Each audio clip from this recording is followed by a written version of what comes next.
Hi guys, and welcome to another episode of the Boxing Coalition. My name is Cam, and joining me tonight, Leon. How you doing, Leon?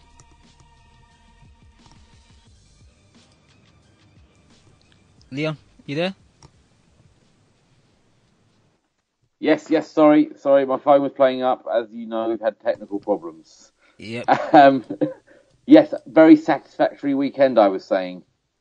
Leon, it went to plan. It's Tuesday today, Leon, and I'm still kind of high on watching Tony get iced, man. It made my Saturday night, and it made my whole Sunday. It's just been gif after gif.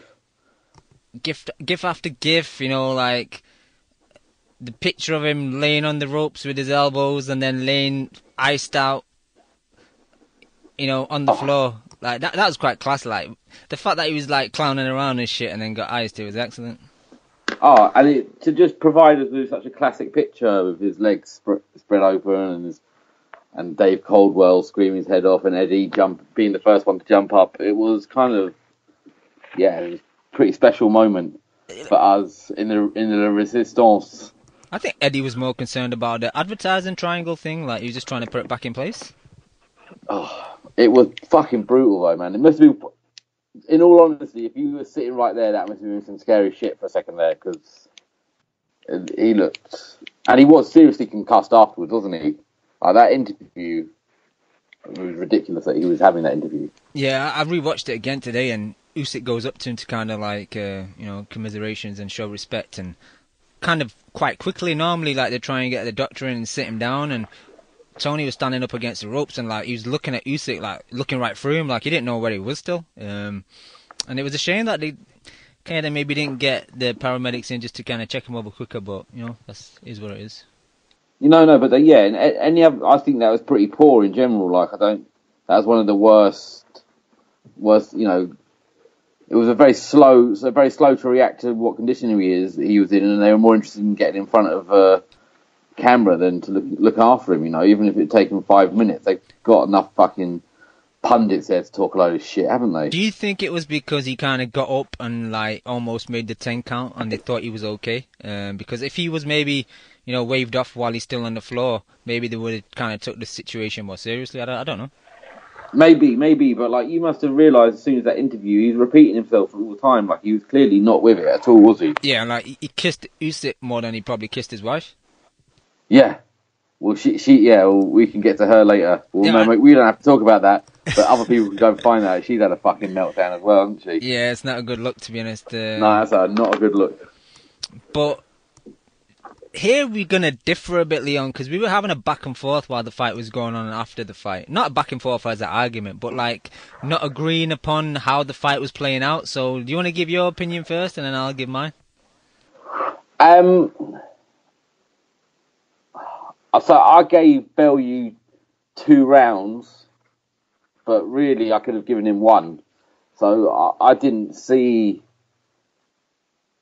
like, Usyk was in control of that fight from the moment he walked to the ring, when they were standing in the ring, until the moment he knocked him out. Like, I didn't think at any point he was under any due pressure, really. Like, complete control of the whole thing. Like, I don't think Bellew fought like a desperate man to me. Like I didn't see the tactical plan there at all. Like I thought it was a very odd performance from him. Like quite desperate it looked to me. But I'm always gonna be a little bit biased because I don't like him. But Usyk just looked in complete control, and I don't think he was worried. Like Sky tried to say he was rocked 3 times. I didn't see him hurt for 1 second in that fight. Yeah, we'll get to Sky and their punditry in a while, but I think so. Maybe my reaction is to a little bit of a reaction to their madness, doing opposite to what they're saying. Yeah, but Bellew wasn't. It wasn't a box. He wasn't out boxing him. I didn't think he was waiting for him and trying to throw lots and lots of counters. But that's just he's looking for a lucky punch. That's not a game plan. I kind of hate you, Leon, because upon this amazing occasion where I can shit on Tony for getting iced, like I kind of have to defend him a bit because, like, I've seen a few people kind of share your sentiments, including Dwyer from YouTube.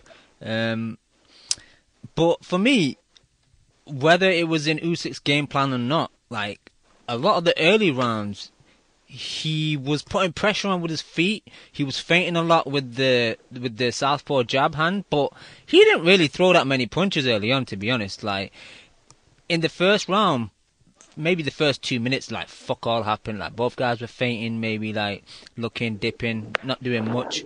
And it was maybe Bellew in the last minute that landed a few jabs and a few right hands, and not like full force right hands, maybe just like the tip of the right hand because Usyk was going backwards. But that was probably a lot of what happened in the first 3 rounds, to be honest, for me. It was only maybe in the fourth where Usyk came out and he saw that he had a bit of intent, where he was more aggressive. He was actually shooting the jab with power rather than just, kind of throwing it out there as a kind of feint jab. But like, sorry, go on. I mean, I think like scoring that first round, like, I mean, you might as well just cross it off. Like, it doesn't matter. Like, you just haven't scored it like an 11-round fight because it was just almost pointless that first round. I think, but I saw one fighter. I mean, I know he's not throwing punches, but no one was really throwing punches in that first fight. But I saw a guy pushing a guy all around the ring in complete control, from physically dominating him, mentally dominating him in that first round, where he was backing off constantly, and Usyk was just following around, knew exactly where he wanted him to be, not under any pressure, and making him work so hard. I mean, look, he gassed in 4 rounds, and that started in round 1 because he was under constant pressure, even though Usyk wasn't throwing a lot of punches. He was constantly on the move because Usyk was stalking him. No, that's fair. And ring generalship is, one of the criteria for scoring a fight. But it's only one criteria, and like I said, for the early part of the fight, he didn't do much. Like, for a good example, when I watched it again today, I wrote some notes. Like in the 5th round, for the first 60 to 90 seconds, Usyk didn't do shit, and then Bellew kind of maybe took the round towards the end for me. Like I don't know if people agree, but at the end he was landing a few right hands and shit. And in a tight fight, I think that can make the difference. And a similar thing happened again in the 6th. He was outlanded in every round, wasn't he? Apart from the first one, I think. Who, Usyk? Usyk outlanded him in every single round. I don't know. Like, is that our opinion, or is that someone's actual punch stats? That's what I saw. I don't know where it came from. That's just what I was told. I don't know, Leon. Like, I've never been the biggest fan of punch stats. I just thought he was. I thought after. So I'm happy to give him round 1, and I gave him round 2, but then I gave Usyk everything after that because that jab was starting to land, and he was getting marked up, and he was gassing, and his game plan was falling apart slowly but surely. I just feel like we're in this situation again where we give someone so much credit because we believe the skill gap is that large, right? So we have to try and draw it closer together. So you overvalue someone's work. True, but I just don't think it was it didn't really land clean on him. I guess it is a scoring thing, but I just felt Usyk was in control the whole time, and once he started stepping him up, but I mean, he battered him, didn't he, for 3 or 4 rounds, really? Yeah, I think the biggest round, apart from the stoppage in the 8th, was the 7th, man. That's where, Usyk really showed his intention in the fight for me. But to your point, I think it could be a situation where you also do the opposite. You mentioned the commentary team maybe swayed you because of their biasness to favour more of what Usyk was doing, but I could say the same for me going into the fight ahead of time, thinking it's going to be 12-0. I don't really think Usyk would stop Bellew because Bellew's shown good punch resistance against Hay, even though Hay was injured. But up until the injuries, Hay did land flush shots, and Bellew took him really well. So I was surprised how the punch resistance had really gone. But it could be the fact that you mentioned with that constant aggression and foot aggression that the Bellew just kind of mentally and physically drained away. But I think he hurt Bellew numerous times through those last 4 rounds, little occasions. I mean, not badly hurt some of them, but there's a couple of little shots to the stomach and everything was starting to. Yeah, he landed that kind of sweeping left hand right on the chin at the end of the. I think it was the sixth, and like he hurt him in the fifth as well, though. Like he stood him up with a little. Oh yeah, when he inside, when he tried to dip and he got caught with the left hand on top of the head. Yeah. So yeah, he was definitely starting to show his intentions, but like that's enough of me praising Bellew anyway. The stoppage was the icing was excellent. Yeah, what's your thoughts on the commentary team, man? Like, I didn't like the fact there was like 5 or 6 of them there, just huddled around the microphone like some campers were huddled around a campfire in the wilderness. Like some bums like around an old drum. You know, like that film like a scene from a film in the 80s. Yeah, like some old like Detroit crack den. Yeah, exactly. Yeah. I just think it's. I mean, it starts with that insane comment. I'm sure everyone's heard it. I can't remember the exact wording about the tattoo on his back that Adam Smith said. I mean, it's just. Adam sanitize a sport that does not need to be sanitized.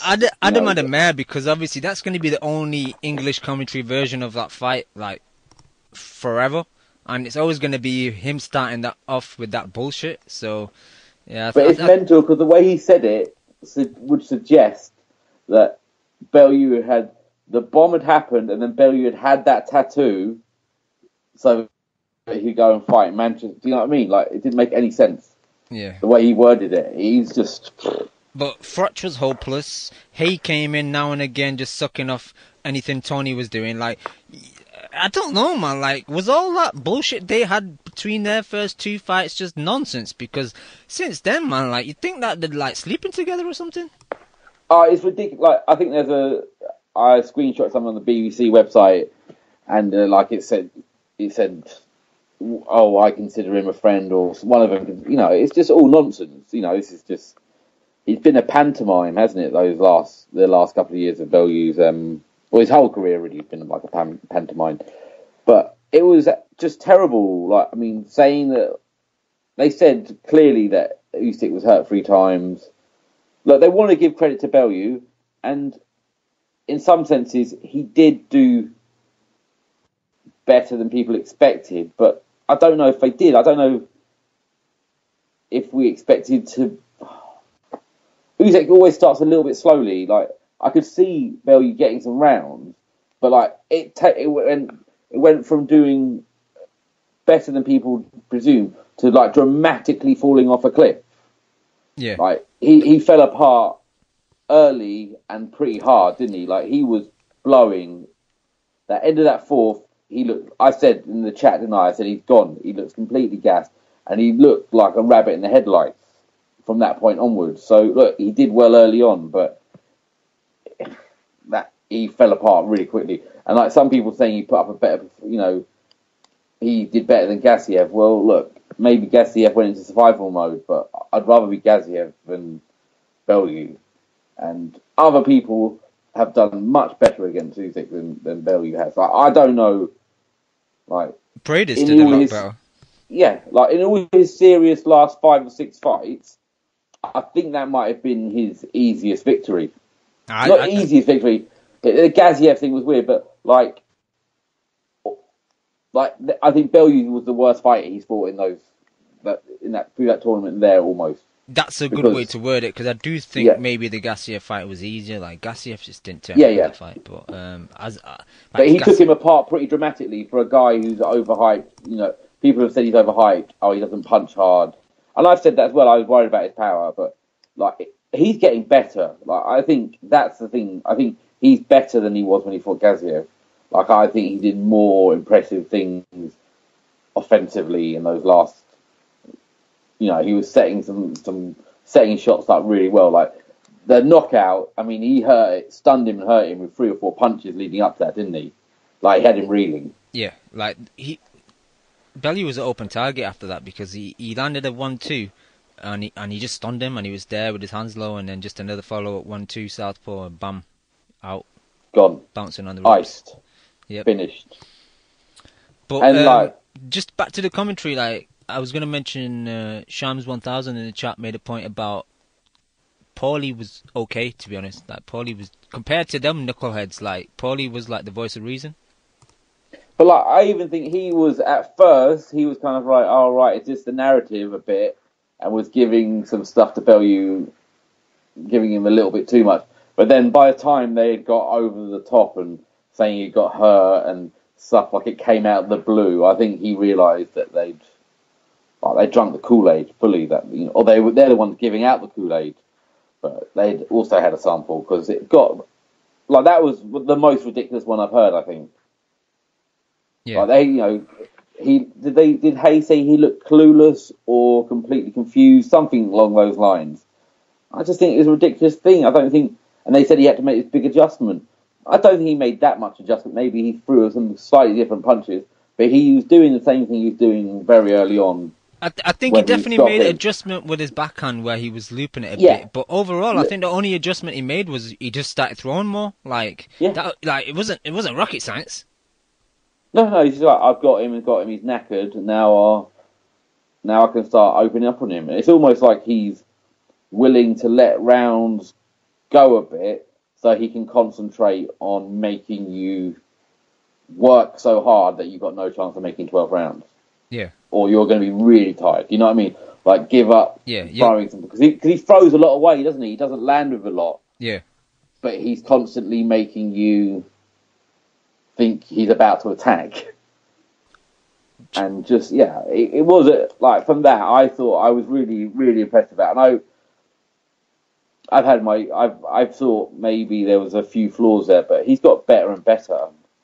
He's getting better and better. Yeah, when you watch some of his earlier fights, when he was in the States on like, undercards and stuff, like people were kind of a bit unsure about him because he had this kind of label about like a bigger Lomachenko, and he seemed a bit more awkward, you know, kind of like trying to do the spin off the front foot where he doesn't really do it now. He kind of just, you know, does a little hop backwards. And he'll only kind of spin off the front foot after he's maybe thrown the left hand. It's less dramatic, isn't it? It's not these big movements. It's all a lot tighter. Yeah. But before it was a bit like awkward and a bit like what's the word I'm looking for? He was just a bit lumpy in his actions like before. But now, like you say, he's a bit more tight with just his movements and his half steps and his side steps. So. I'm really interested to see where he goes now. Like, what's your opinion? Would you like to see him maybe defend a few more times at cruiser, or just give the belts up and find someone heavy? The thing about him is he looked big, didn't he? He looked a lot bigger than Bellew. Yeah, like Bellew's always kind of been a big, massive light heavyweight, a big cruiser, and kind of smallish heavy. But like Usyk looked massive compared to Tony.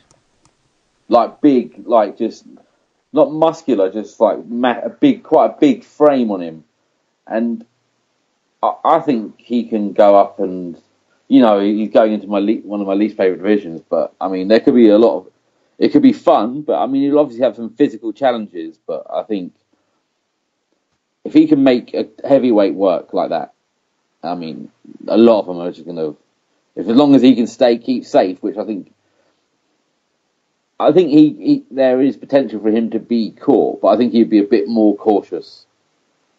What do you think about Edward, though? Do you think he'll keep him away from the cash cow Joshua for a good maybe 2 years or something? Or yeah, well, I did watch like everything. Like I haven't watched Eiffel or any of those, like a lot of those things in a long time, but I feasted on it this weekend. I just watched everything I could.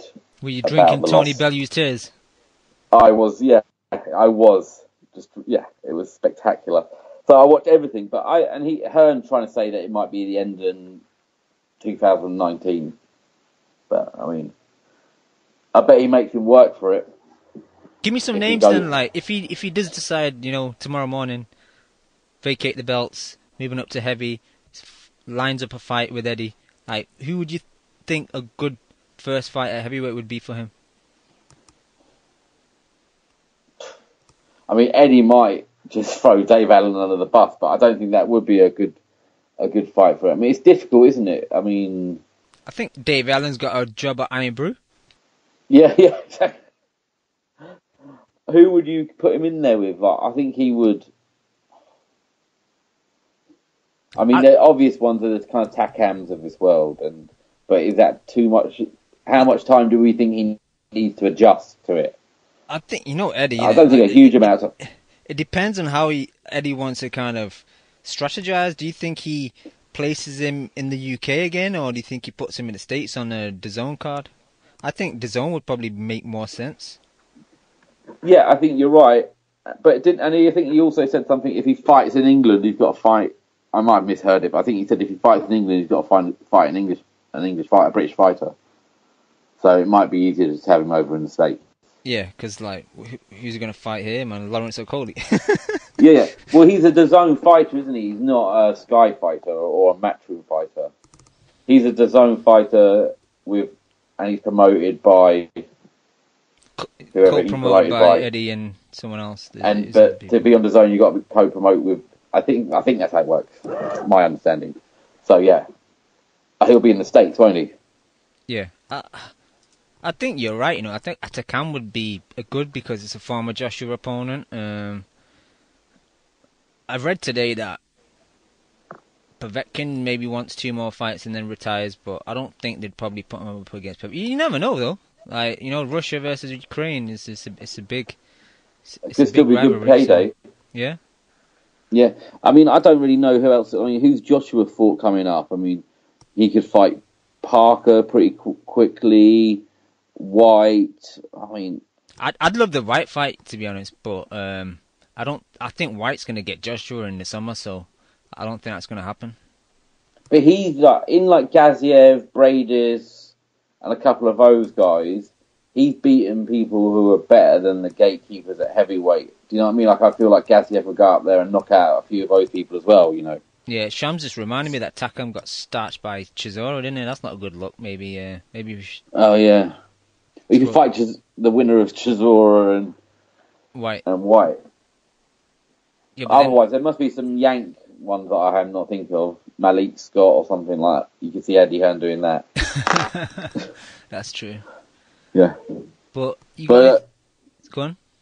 And then what do we have to say something about Tony and his career and what he's done for British, for British boxing? Because I've heard a lot of stuff being said by a lot of people that are changing their tune. They're like, he's had a good career. He's a good guy. He's not. He's not a good guy.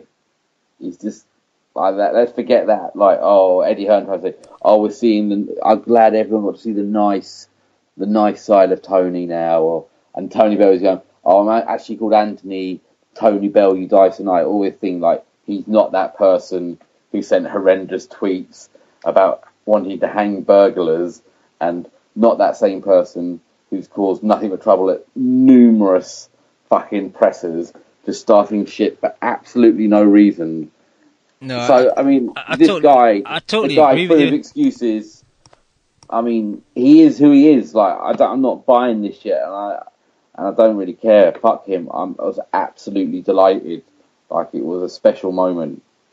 No, I totally agree with you. For his skill set and how talented he is, he did pretty good, man. He made some good money in the industry, but this whole facade about Tony being a character, this is not a WWE.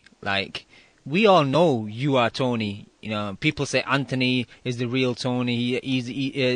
Anthony is the real person. He's a nice guy. Tony's just a kind of, facade. But that's bullshit, man. You are who you are. And I don't know. It's like now that he's leaving the game, it seems like he wants the people's perception to change. So maybe gets more respect when he's retired. But the real people are gonna see through that shit. But I do have an opinion, Leon. I can foresee him doing punditry for Sky one day on a White Chisora or White someone else, and I could see some WWE antics. He did it with, shouting out the ring and stuff. Yeah, exactly, man. I think he'll fight once more. I think the fact that he won't want to go out on this bad knockout loss, so I foresee him coming back in the next maybe 18 months, 2 years. Yeah, I think I've heard a few people say that. I'll be disappointed to see him back. Like, it's not. That's the other narrative is that this war. He's always in a war. How many bad fights have we talked about? I mean, how long we've been doing this long enough to have gone through his the beginning of the tail end of his light heavyweight career, right? That was fucking. They were some horrible fights. Yeah, like fucking. They weren't wars. They were horrible. He loves taking a little walk. He wanders off. He's not this guy who puts it all on the line all the time. That is a complete myth. No, it's true, and like in between, like half decent fights, he had a lot of just easy kind of journeymen just to kind of knock over and get his confidence back. Like after he lost to Stevenson, he fought Brudov, then he fought some, I think, Brazilian dude called Dos Santos, like who was a nobody. And in the second Cleverly fight, like Cleverly had one arm for the majority of the fight, and Bellew couldn't adjust and do nothing. And that just tells you everything about the guy's skill set, to be honest. And the way he went, like, I think, like, I know Cleverly can be a bit of a dick, but like the way Bellew went after him, like all the time, he was upset, and he wasn't nice with it. Like, and he's saying, "Oh, that's all it takes to sell a fight." It's no, you're just an arsehole, man. And I know people go, "Oh, you don't know." People say, "Oh, you don't know him, you haven't met him." Well, I can only go on what we know, right? How he acts. That's the thing, like Rising said, that's all I can do as a fan. That argument, Leon, I don't understand people that use that argument. Well, you don't know him, so well, the only information I gauge of his personality is what he puts across. So if he puts across being a cunt, then that's all I'm gonna fucking learn. Yeah, exactly. That's exactly it. And so yeah, I don't really think he's had a great career. I don't think he's a particularly nice person. Like, I mean, all that stuff with Hay is like they have. This is the other thing. Like, he says he's a man of the people and all this, but they've got enough disdain for each other, for the paying public almost, that they're like, oh no, we're friends. Like, really, not even keep the ruse going for a bit. Just like, oh yeah, that was all a joke. Like, just to let it go so publicly open that it was a kind of complete fraud and rip-off. Like, they didn't give a shit about the people. They took their money. And those fights were dreadful. And, I know, yes, we wanted Hay to win, but, like, Hay was a bag of bones, wasn't he? Yeah, he was a sick note. The second fight was disgusting. Like, I mean, I can't believe they made... That was a pay-per-view again, wasn't it? Yeah, both were. That second fight shouldn't even happen. Fucking outrageous. That's disgusting. That being on pay-per-view after everyone seeing him fall apart, he's stuck together with Blue Tack Hay, and then trying to get people and making people pay for that again. And then the rematch was rescheduled as well because I think it was supposed to be in like December or something, and then Hay got injured again, and then it got pushed back to whenever it was. I think it was in May. But yeah, that tells you everything, man. They were just trying to hang on to Hayes' name value, and he was doing the same himself, man, just cashing in. And look, I want like that Mukabe, like he iced Mukabe bad, like, and I thought Mukabe would knock him out, and it looked like he did, but he dealt with him, like smashed him to bits in the end, didn't he? So, he did, and that was that one was of my decent. That was a war. I'll give him that. That was a good, fun fight as well. That was a good fight. But who did he defend? Who was his first defense against? Defended against BJ,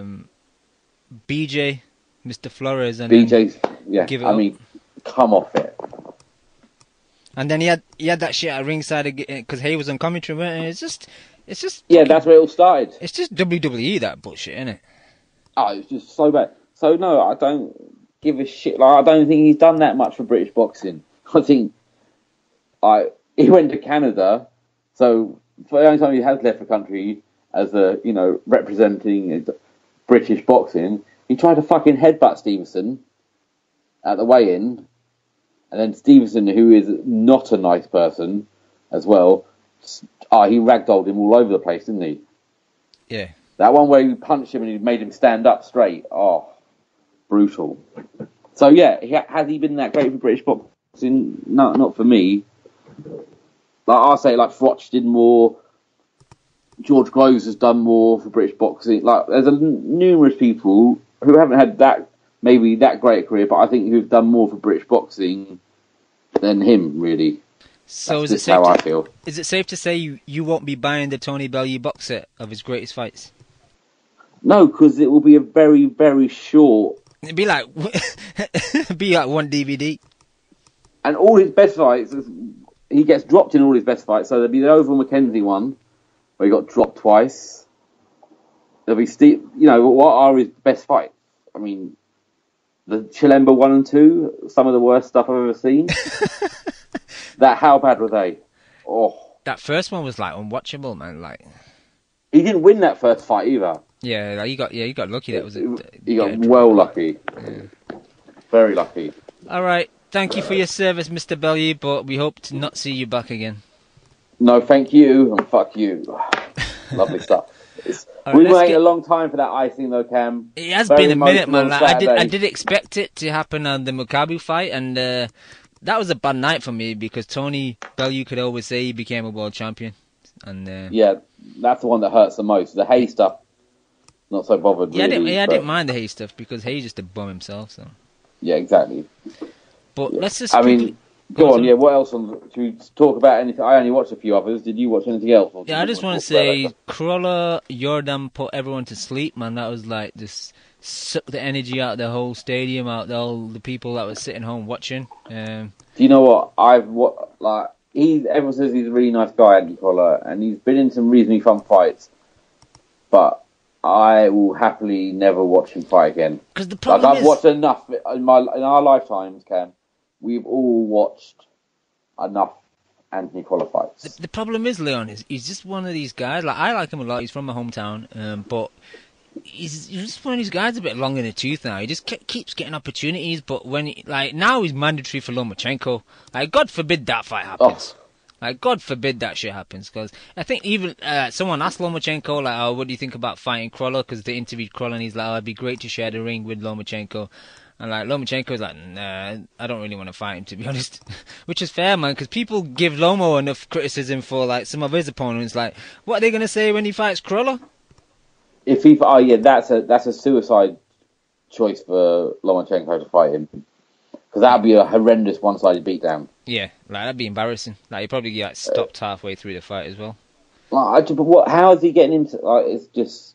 You know what it is, though? There's good guys in that division that people have said Lomachenko's avoided. How is he got ahead of them then?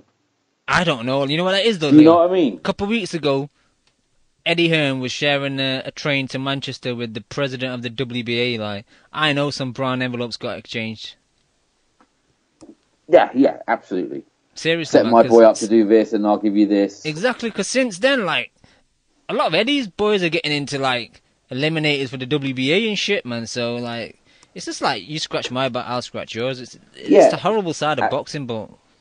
And I don't think it's like money in brown paper bags anymore. But it's like, well, if we can get to your belts, we'll fight this many times with your belt on pay-per-views, and you can make this much money. Exactly. You know what I mean? Like if you get us the belt, we'll make sure we repay you by defending it.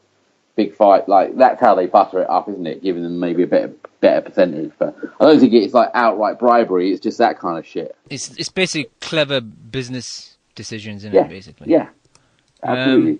But yeah, who else was it? Cardell versus Burns. Yeah, like Cardell is just shot to shit, man. Like the way he got starched out, man. He crossed his arms and it looked like he was going to just fall backwards into a coffin, man. It was a bit hard to watch, man. Like the delayed reaction was crazy. It was really weird, and God love him, Ricky, but that's Ricky Burns doing that to you. That's like it's over, isn't it? And like an old kind of almost washed Ricky Burns as well. But he looked good though. He made Burns look good, like. Yeah, bro. Yeah, it's all context though. Come on, like who was he fighting? Scotty Cardell. I know. I mean, but that is like everyone's always said he had a lot of promise, but maybe he just was never that like he's never been that good. Really, that's the truth of it. And Paulie was saying that he thinks he's kind of sees himself quite slick, doesn't he? But it's all quite big movements and it's all quite dramatic. And Ricky Burns just worked out where he was going to be. That's what Paulie pointed out. No, it's true. He'll make that big movement and he'll duck down and pop back up again, and I'll just punch him in the face. That's the thing. Like he does the same repetitive movements over and over, and you can time where he's going to be. But props to Ricky, man. He took him out early, man. Like, the worst thing that could happen there was like that went 12 rounds, man. That would have just killed the whole fucking atmosphere again, just like Crawler did. But apart from that, the undercard was pretty trash. Josh Kelly got a quick 1-round victory.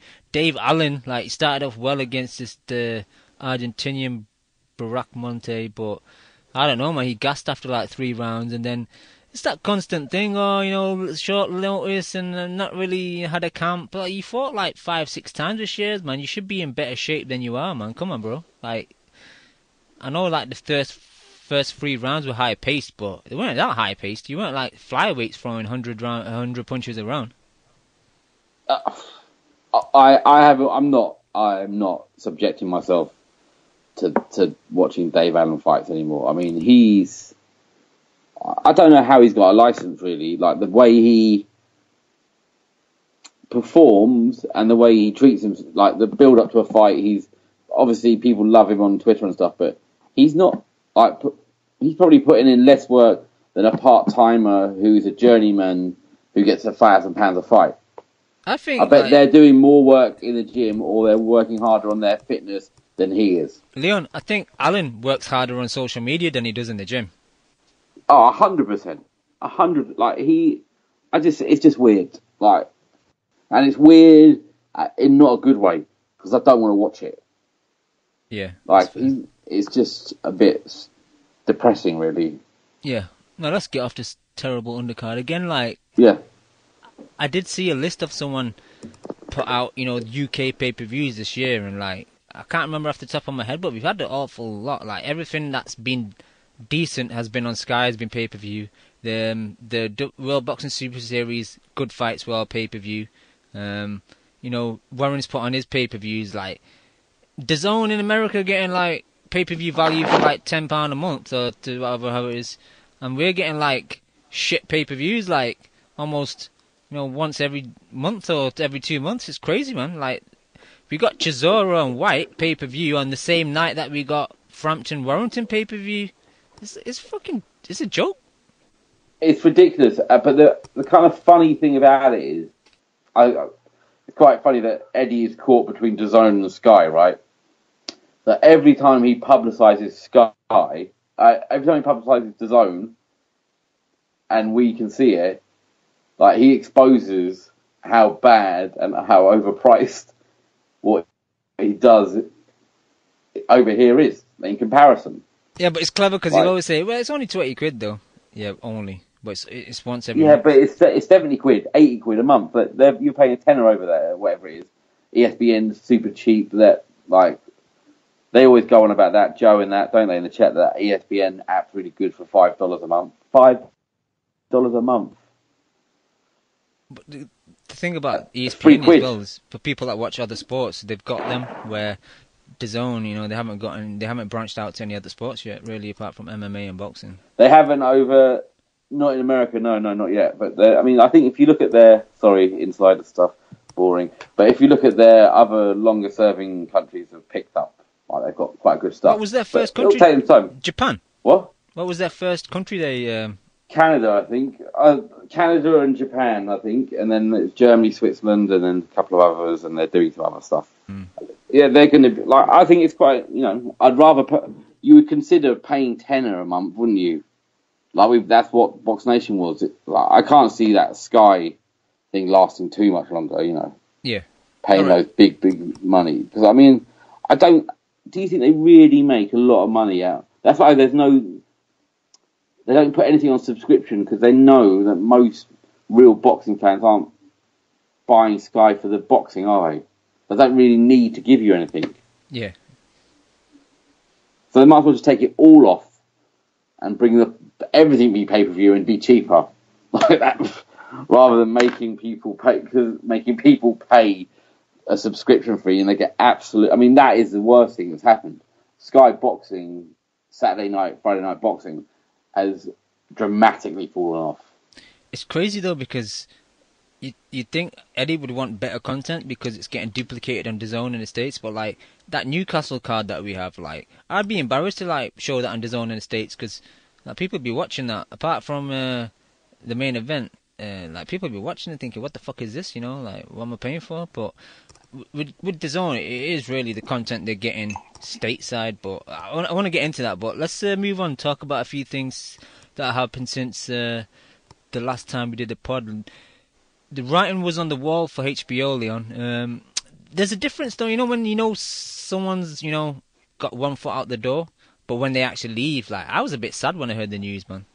That they were pulling out. Definitely. There's so many like classic fights and classic HBO commentary moments and just shit that like you watch you watch your old Tyson fight and you see Lampley with a big bulge of hair on his head, black. He's looking young. Larry Merchant was looking better, speaking a bit quicker. It's like I don't know, man. To me, it's like there's some of the iconic moments that kind of got me into boxing. Like watching like the Tyson fight in Tokyo and shit like that, man. Like that's classic boxing for me. Oh yeah, they are the cornerstone of what we definitely grew up on. Like, I mean, they were the leaders until really only a couple of years ago. But I think they just probably saw the writings on the wall and just like, it hasn't got a dragon in it. Fuck it. Like we don't need this. We're not making any money from this really. Yeah. A bit of money maybe, but they're probably having to put in a lot. And pay-per-views have fallen off. They've seen like all that online stuff happening and just thought better off pumping our money into making TV programs. Yeah. It's just not worth it. That's what I wonder how Showtime will survive. Like, if Showtime will survive doing boxing. Do you echo? I think they'll drop it. Do you echo like Eddie's sentiment that like Showtime will be out the door quite soon? I just think they're in the same place. They're trying to compete with HBO on the TV and drama side of things.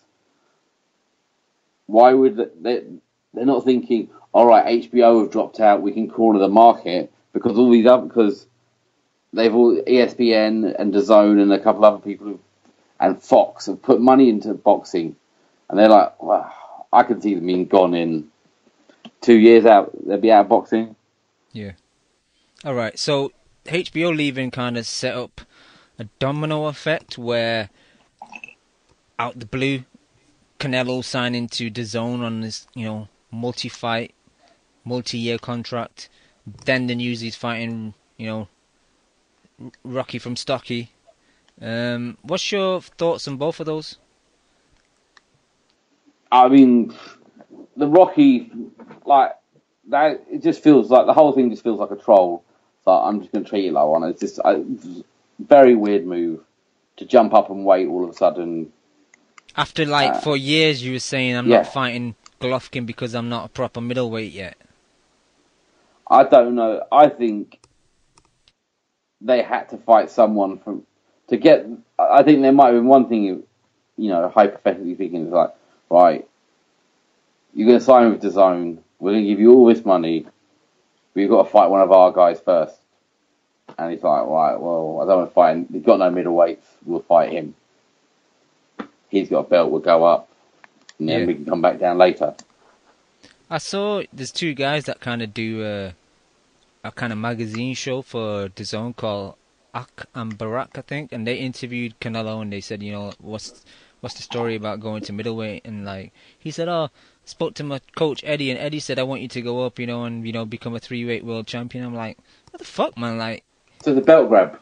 Yeah, but the fact is, like, why would you not say that you want to do it? Like, you're the final say maker. Like, why are you kind of pushing off this decision onto your coach, man? Like, to me, take responsibility for your shit. Yeah, exactly. I thought that was a bit of a bitch move. That Eddie wants me to be Eddie Reynoso wants me to be a 3-weight world champion, so that's what I'm gonna do. No, man, you're your own person. What the fuck do you want to do? Do you want to do it, or are you doing it because he's telling you to do it?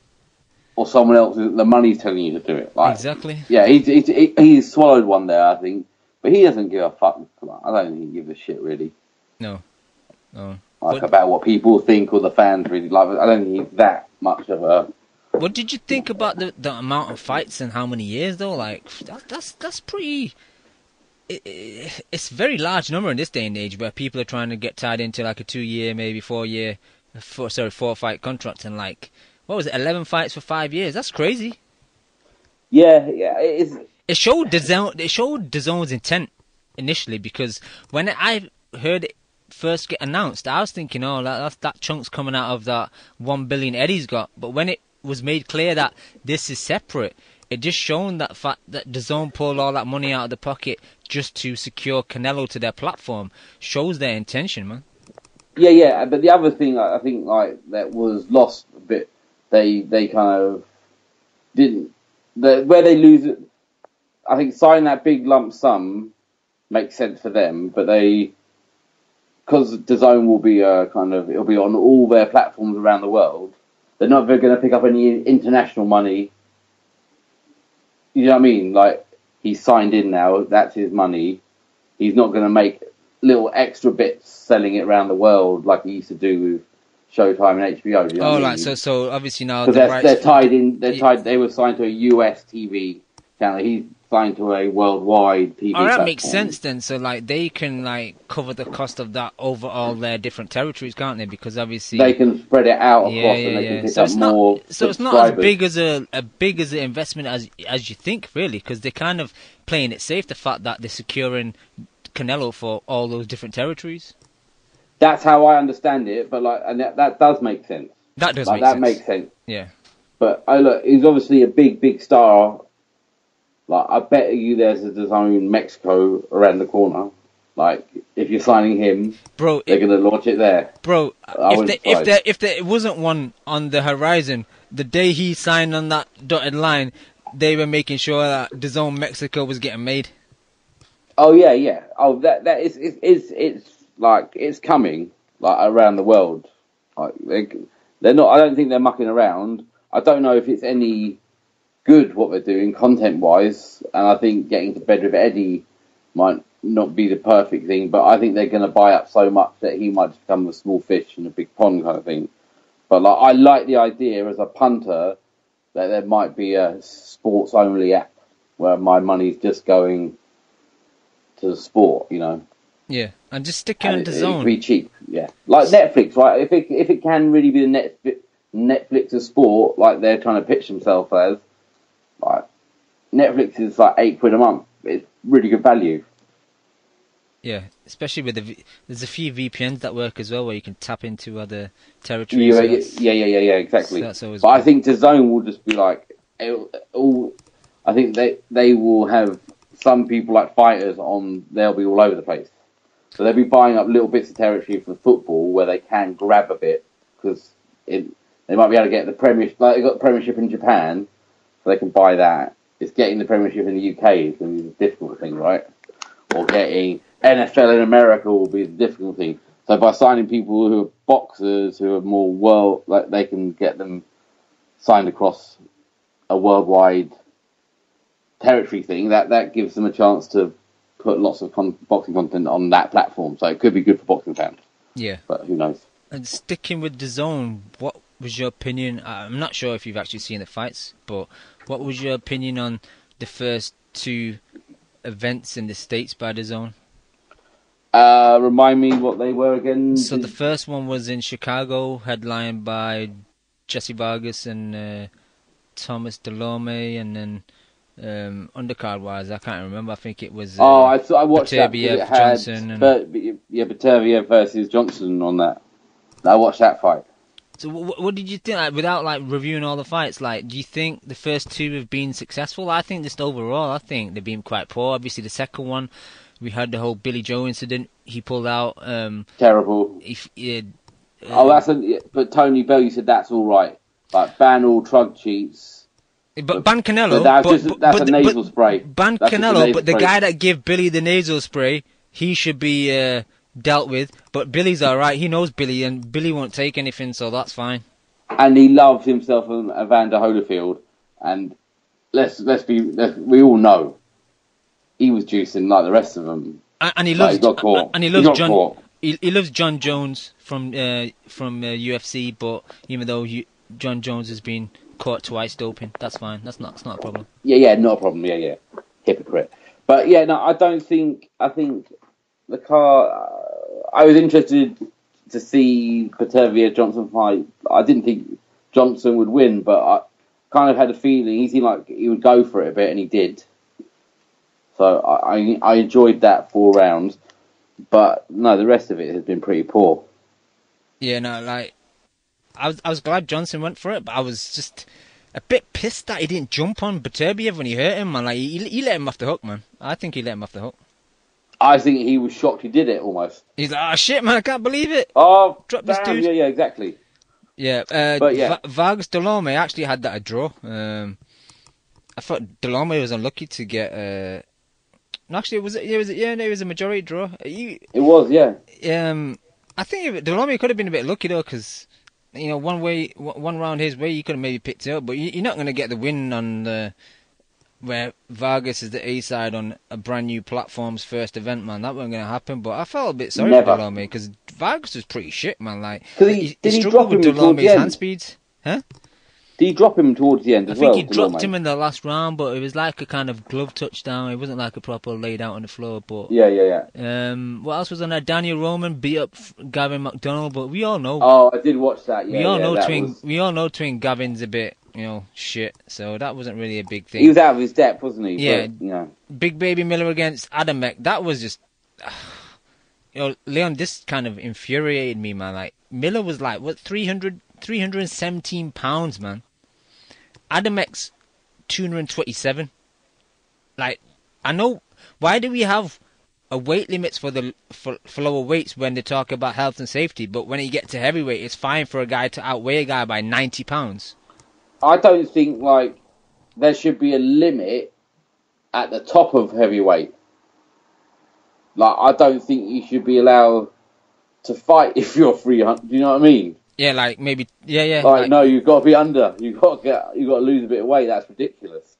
It was disgusting, man. Like, and then washed as well, like, and the fact that he's not really in a heavyweight, man. Like, he had most of his success, at the lower weight, and it was just a name value thing, being in Chicago, getting a Polish dude on the undercard, and Eddie talks like he's helping people, but like, what would have happened if Adamek would have got starched out and really badly injured? Like, what would have been the fucking excuses then? Yeah, just dangerous. But like, how big is Klitschko? What did he come in at? Like, how big are those big guys? Weight-wise, I think Vlad used to come in 260, 250, 260. Yeah, so there's not and he's a big dude. Like Miller I don't think he should be allowed to be you've got to be 290 and below. We don't need these fat messes, really, do we? No, and Miller, you think if you're gonna have that much of a weight advantage, you might as well be a big puncher, but he's not really a big puncher. Right? He's got volume and he's got output, but he kind of beats you down slowly. And he does look like a Michelin man. Like he's got when he stands on the scales and shows his muscles and that, it's like he's got he's been pumped up with air, man. Yeah, exactly. No definition. Yeah, something weird about his body type. It's crazy, man. He's just not very good. If he ever ends up fighting AJ, I mean, it's just they might as well just give up on that division. Yeah. But, so that was a Chicago card. And then we followed up with the Boston card with Andrade and Walter. I can't pronounce his surname, so I'll just call him Walter. Yeah. It was okay, Andre got a good start. I did wonder, why he kind of let off the gas, but afterwards I think they said he had a shoulder injury or something. I think that's in his nature, I think, Andre, isn't it? No, they said that he had a shoulder injury halfway through. Oh, really? Yeah. Okay.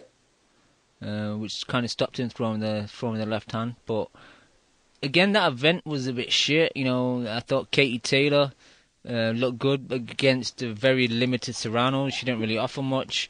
Galahad had I think he looked okay against Toka Khan Clary, but I didn't think Clary was that good, to be fair. Tevin Farmer looked pretty good against James Tennyson. I watched that, yeah, because I thought Tennyson might put up a half-decent fight. Yeah, I'm a big Tennyson fan, man. Every fight that he's in is always fucking entertaining. And I was surprised, man. The body shots of Farmer really affected Tennyson, man.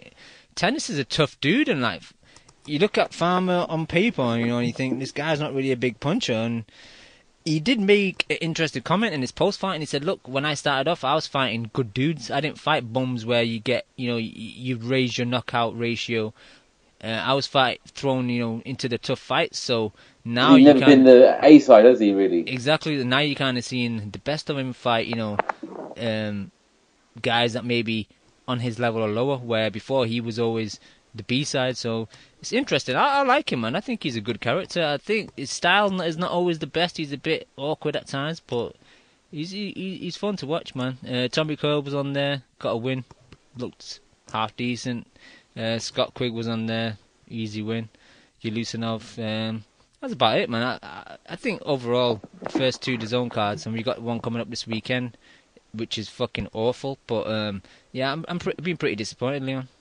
Yeah, they've not been good enough. I feel like he rushed into it somehow, or he had to jump at the chance to do a deal. Like, he didn't get his eggs in a row, and he kind of made you miss a chance. Like, I can't believe that he couldn't have wooed some of those people off from Heyman if he had a deal on the table for Canelo like that. Like, I'm not saying that he got that deal. Canelo went and got that deal himself, but there was enough money around, and he had enough money in his pocket that he could have got some of those guys over.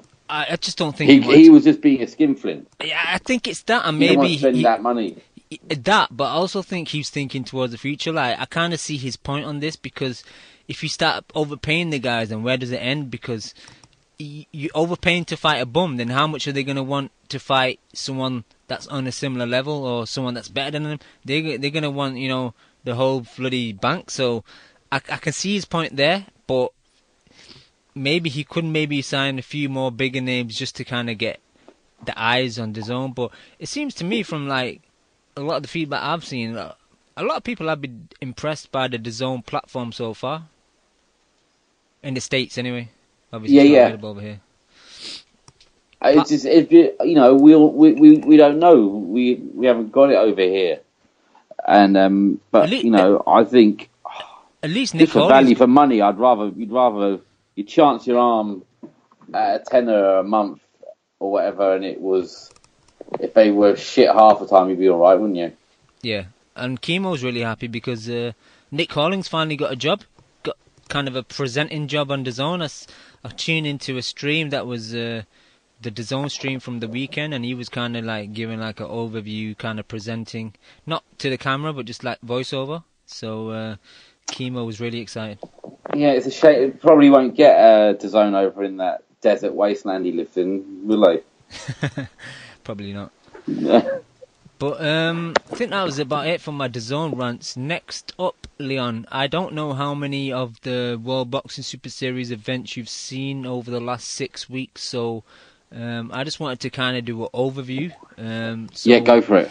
For me, really good start in Yokohama. The first one with the Inoue versus Payano. It's the fact that he starched him in the first round with such a beautiful, 1-2, laid him out. Devastating.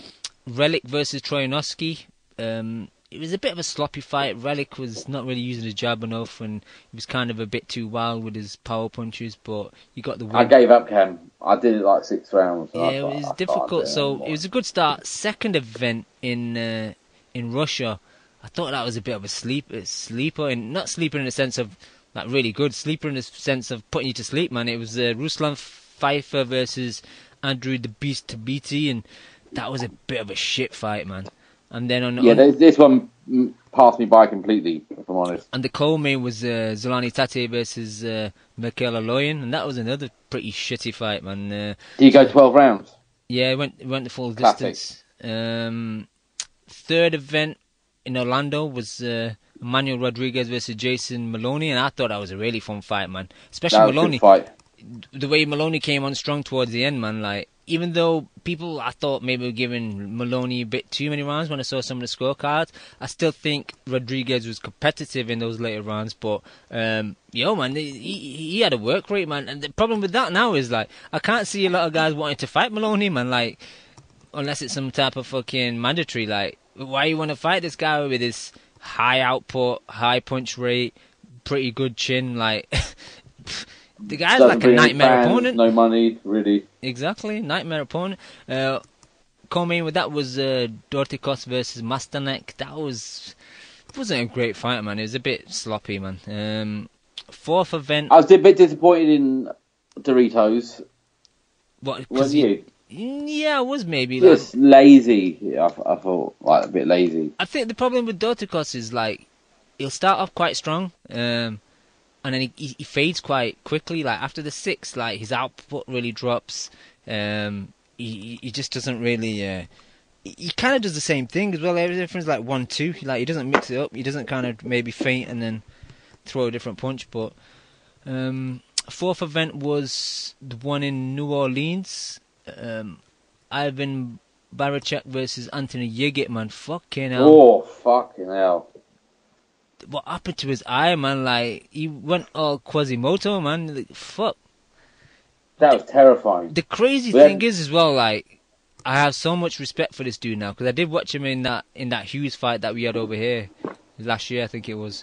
And he didn't really impress me that much, but the fact that he was complaining when the fight got called off, I thought, you have got some big heart, man, because if I was him, I'd be looking for any excuse for the fight to stop, man, and with that big fucking, like, he could have been blind, man, after that shit. Oh, yeah, terrifying. But I think if he had a bit more dig on him, he could be a good fighter, you know, but he's just got no power, has he?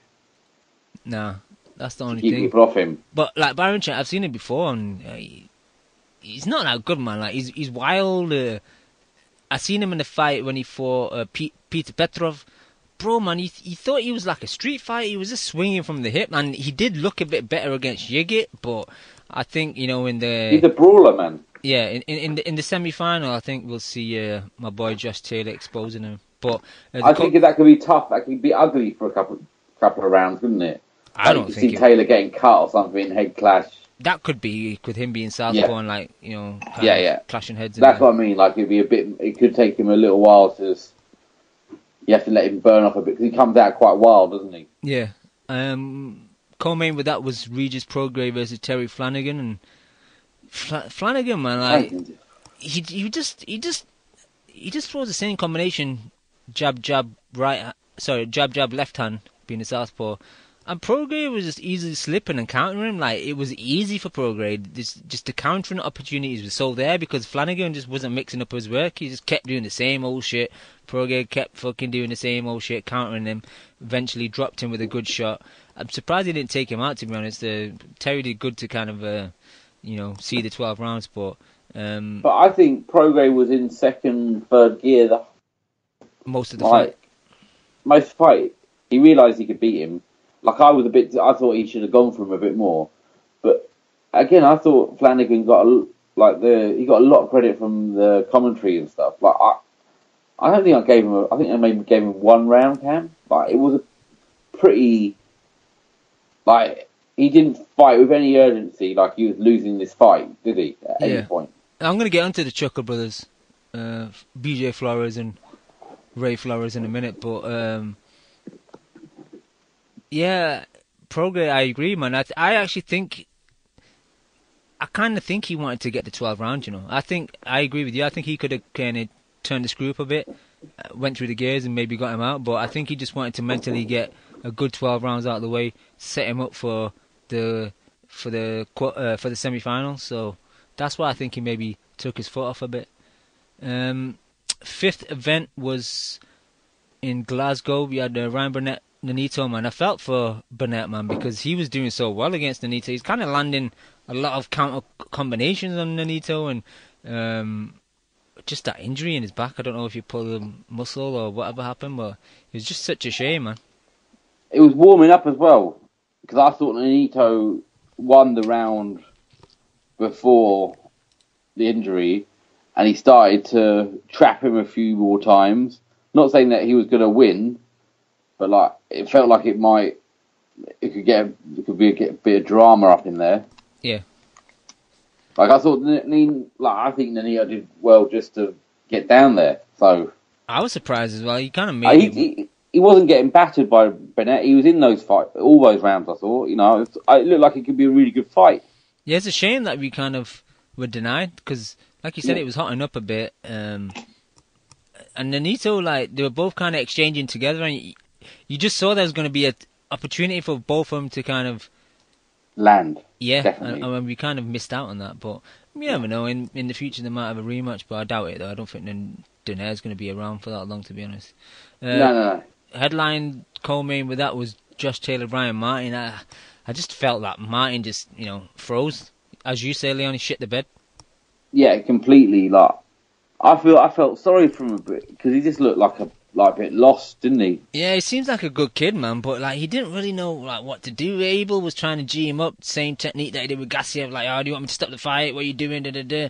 And props to Abel because he gets a lot of criticism for some of his maybe Antics. Yeah, antics, and maybe not fight related, but press conference related and interview stuff. Yeah. But I think he gives good advice in the corners and shit. And yeah, Martin wasn't doing any of it. Like all he had to start to do is just let his hands go a bit. Even if he was missing, it puts Taylor under pressure where Taylor might be out of position and then a punch might land. So it's not about maybe the first and the second. It might be about the third and the fourth. And it's a shame, man, because yeah, like I said, he seems like a good kid. These background shows have been really good as well. Yeah, you could say that every episode's the same. Every boxer says I had a hard life. Doing it for my family, doing it for my wife, my baby, blah blah. And fair enough, but I do like to see some of the background stuff. Like I didn't know that Ryan Martin lives up in Big Bear and they all share a room and share. Like it's almost like you don't see that part of where someone's devoting their life to it. Like he's not at home with his family, like he's away, he's treating it as a proper job. And I do like the fact that the Boxing Super Series have been putting these shows out. Yeah, I think so. Like they're putting their money in, making some stuff that is a bit more interesting than most content. But I mean, it's like boxers' lives. Boxers are all quite a lot of them are the same ilk, so they're going to say a lot of stuff about family and tough. Just because that's the norms of a boxer, isn't it? Like, yeah. A lot of them come from that. So you're going to get a lot of that stuff. But the fact that the people behind Super Series are willing to put this money in and make that stuff is really good. Because, I mean, did we get much? I didn't watch it as a proper card on Saturday. Did they do anything about Usyk's background? Or I don't usually watch anything, but did they offer anything? This guy try and sell him at all?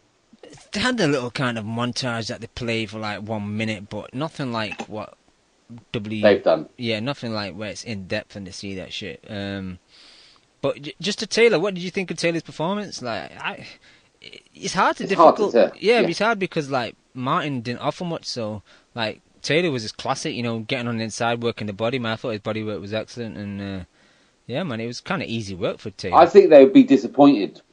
Yeah, I think they'll probably think we missed an opportunity to find some stuff out here to see if because now, I mean, who does he get in the semis?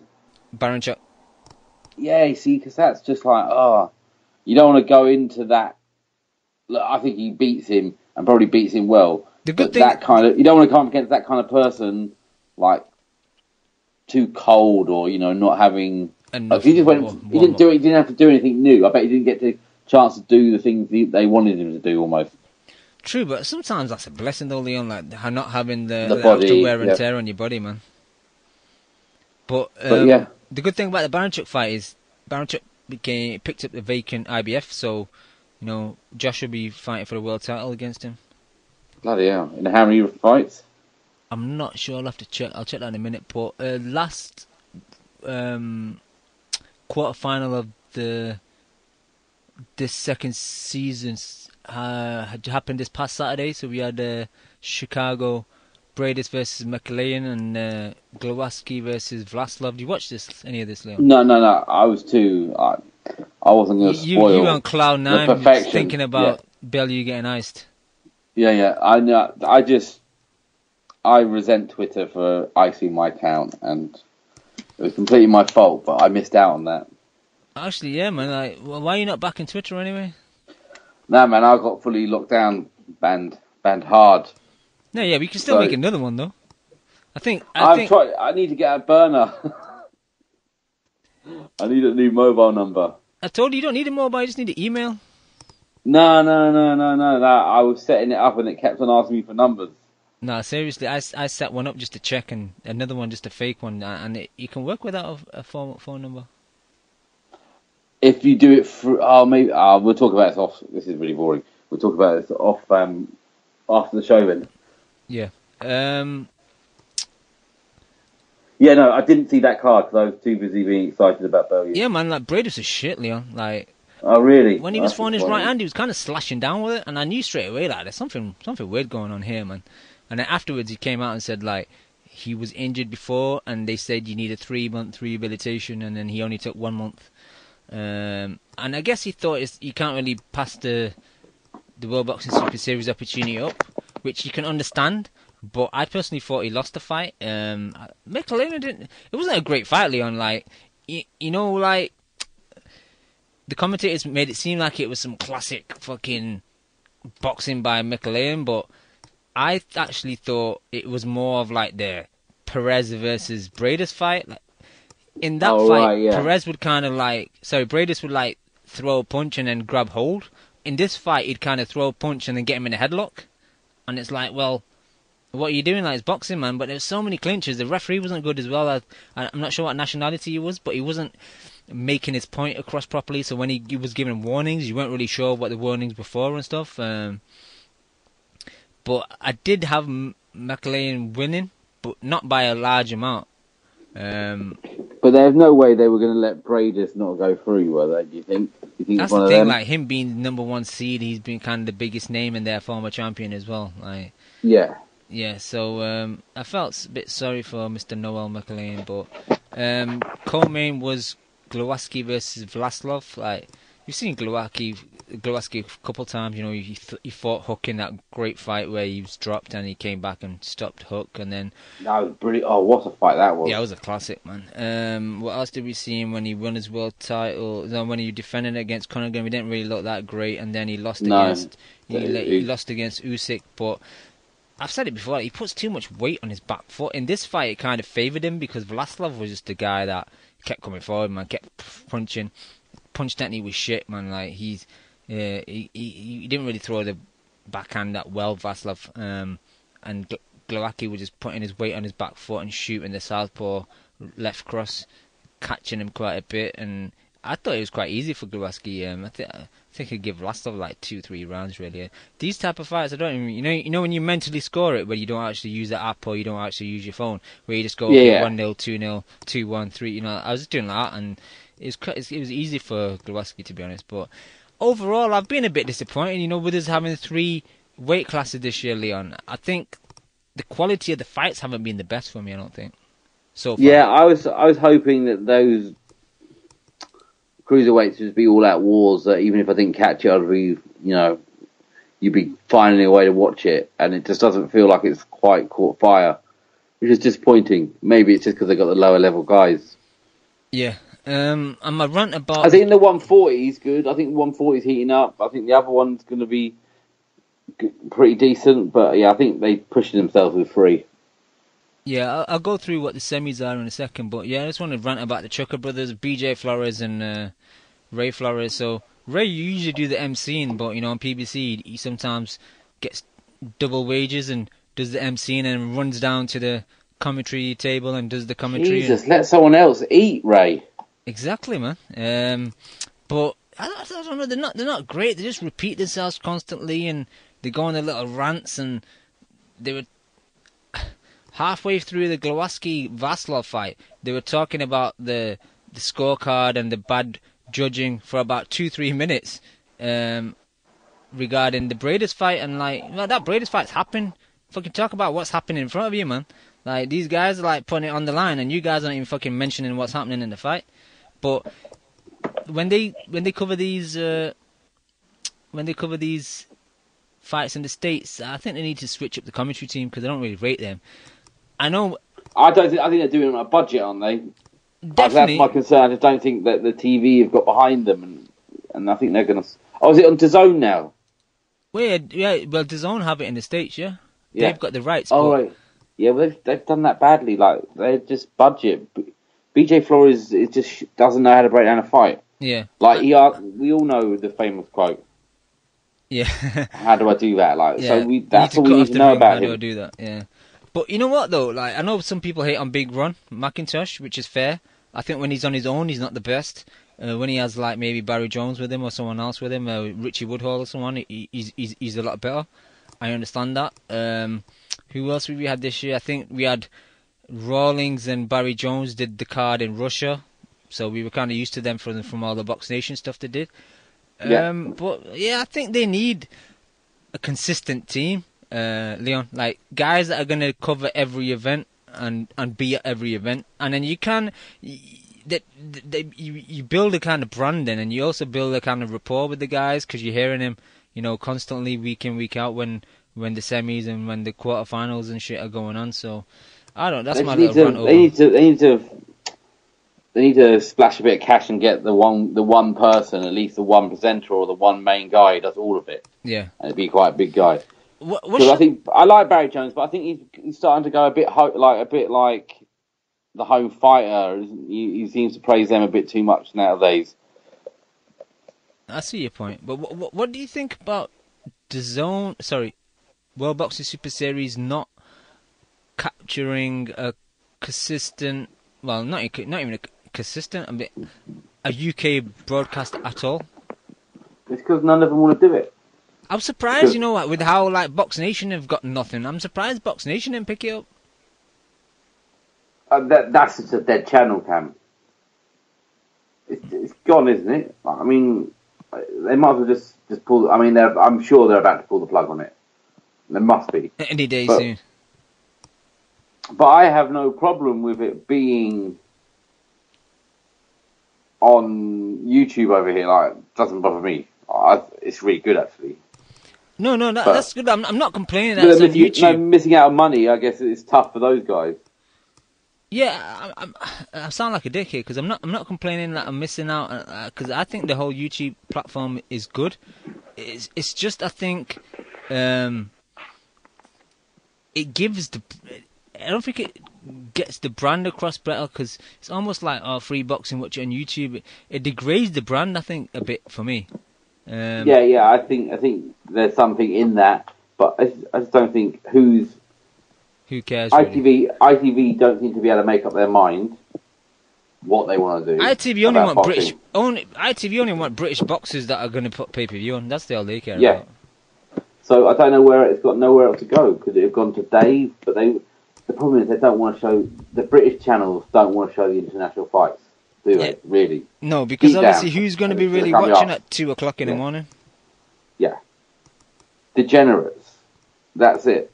So yeah, I think they might just be stuck unless they can find a way of getting it onto a Netflix or a Amazon Prime over here or something like that. Do you know what I mean? Yeah. Even like if I was them, like you just go, the BBC can have it online, their BBC online, but like just do it really cheap. Because if it was on the BBC website, like that would get a lot of views. People use that website to. That would be a way in, easy, wouldn't it? Yeah. Yeah, that's what deal I would have gone for. All right. Neilta jumped in the line. What's happening, Nicky? Yo, you hear me? Yeah, man. You there? Yeah, can you hear me? Yeah.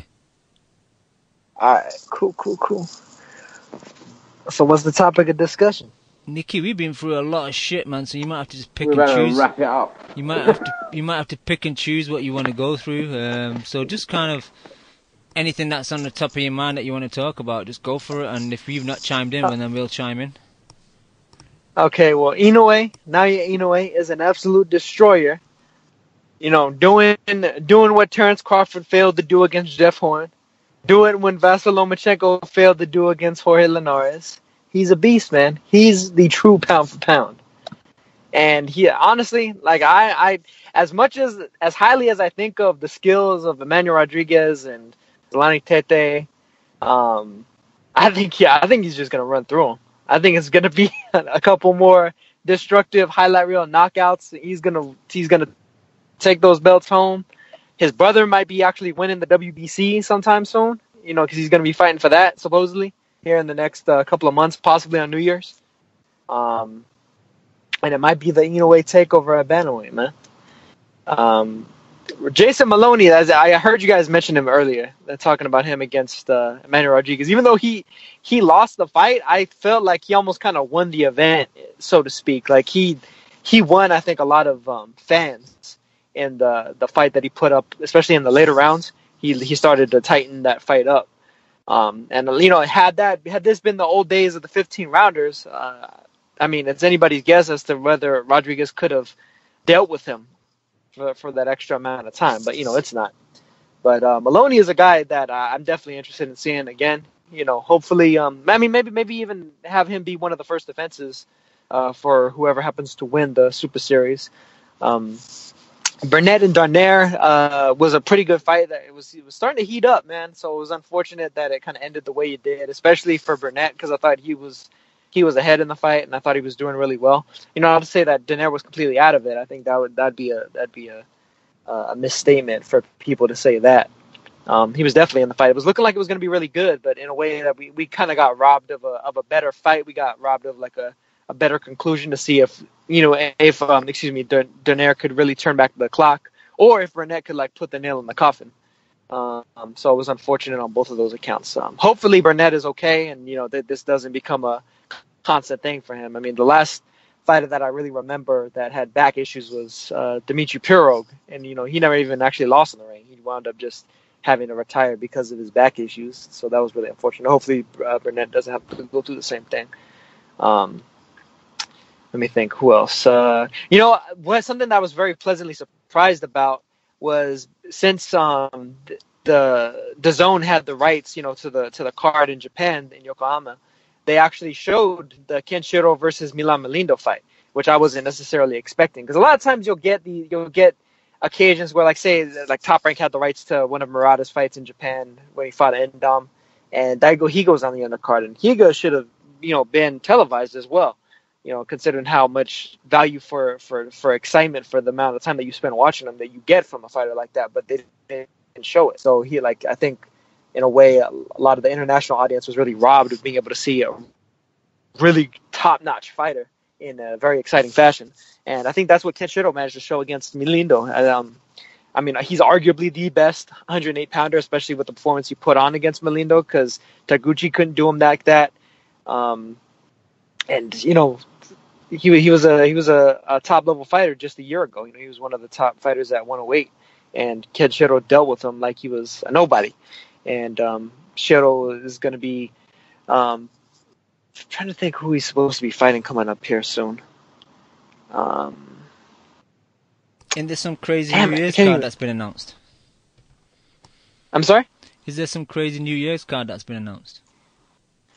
There've been a couple. There've been a couple of big New Year's fights been announced. Like I mentioned earlier, Takumi Inoue is going to be fighting against Pechpor Chitapana for the interim WBC title because of the whole mess between Luis Neri and then Rashid Warren, Nordin Ubali haven't come to terms and all that stuff. I know Kazuto Ioka versus Dani Nietes is a go for December 31st. Although, funny enough, even though it's going to be broadcast in Japan, it's not going to be taking place in Japan. They're actually going to be fighting in Macau. I think probably because Nietes wanted to have it on neutral territory. Didn't want to be fighting against Ioka in front of his home crowd, considering that Ioka, even still to this day, is still the biggest rating draw in Japan, more so than even Inoue is. So, that's a big fight. I think that's really the premier fight of New Year's, is Nietes versus Ioka. The winner becomes a 4-weight champion. The two of them have shared several weight classes now, going all the way up to 115. So, it just makes a lot of sense. And funny enough, the winner of that fight would probably be the most logical next opponent for Chocolatito in his oncoming comeback. He's going to be fighting Pedro Guevara coming up pretty soon. So that should be pretty solid. I know Hiroto Kyoguchi is supposed to be fighting Heki Butler, moving up in weight to fight against him. Speaking of Heki Butler, the title that he dropped, the IBF light flyweight title, was won by Felix Alvarado a couple weeks ago against Randy Petorcorin over in the Philippines, fighting in enemy territory. Managed to score the knockout, get it done, and he's finally a world champion. After a couple of previous missteps. I don't even want to call them missteps. I mean, honestly, he could have arguably won both his fights against Kazuto Ioka and Juan Carlos Revico for their belts before, but He was fighting them in Argentina and Japan respectively, so he ultimately wasn't necessarily getting the benefit of the doubt in close rounds, in which both of those were very close fights, very competitive fights. But Alvarado, him against Angel Acosta, if the two of them were to fight, that would probably be the most power that you would ever see between 208-pounders sharing the same ring together in pretty much the history of that division. So I'm really hoping that unification can come off. Angel Acosta has managed to build a pretty nice little profile for himself amongst the people of Puerto Rico, and even like starting to get a little bit of inroads in the U.S. as well, in New York and in Vegas and stuff like that. So him and Alberto Machado, since they're both co-promoted by Miguel Cotto and Golden Boy, I think the two of them could maybe build a fair bit of fandom here in the next year or two. Speaking of Machado, he had a brutal knockout victory, first round KO. Looked pretty devastating. And, I mean, hopefully, instead of, Gervonta Davis and Tevin Farmer constantly circling each other, basically circling the drain because they're not even fighting each other. They're fighting a bunch of guys who don't even really belong in the same ring as them. Maybe they could fight against the real WBA champion, who is Alberto Machado or perhaps Miguel Burchell, because it seems like neither want anything to do with each other. I guess, Farmer's calling out Tank more than Tank's calling out Farmer. But honestly, Farmer to me gets washed by Davis. I think Davis ices his ass. But Davis is, he's the type of guy that I think makes Adrian Broner look sane in certain instances. So it's any wonder as to when we're going to see him sharing the ring with somebody that's actually worthy of sharing the ring with them. You got Abner Mares potentially fighting him, but I mean that's a joke of a fight. That's Lomachenko versus Rigondeaux 2.0. That's a guy that doesn't belong at 130 against a guy that's huge for 130. It's a total farce as far as I'm concerned. Come on, Neilton, man. We all want to know what you thought of Tony Bellew getting iced. Oh man, that was magnificent. That was excellent. I was waiting for that, man. That was as much as I could have expected and wanted from that fight, to be honest. I was really like awaiting the day when Bellew finally got his comeuppance. I don't know. He's annoying as shit to me. I really don't care for Tony Bellew. He actually performed pretty well in the early rounds, though, I thought, against Usyk. I did feel like he was going to give Usyk some trouble, considering the way that Usyk fights.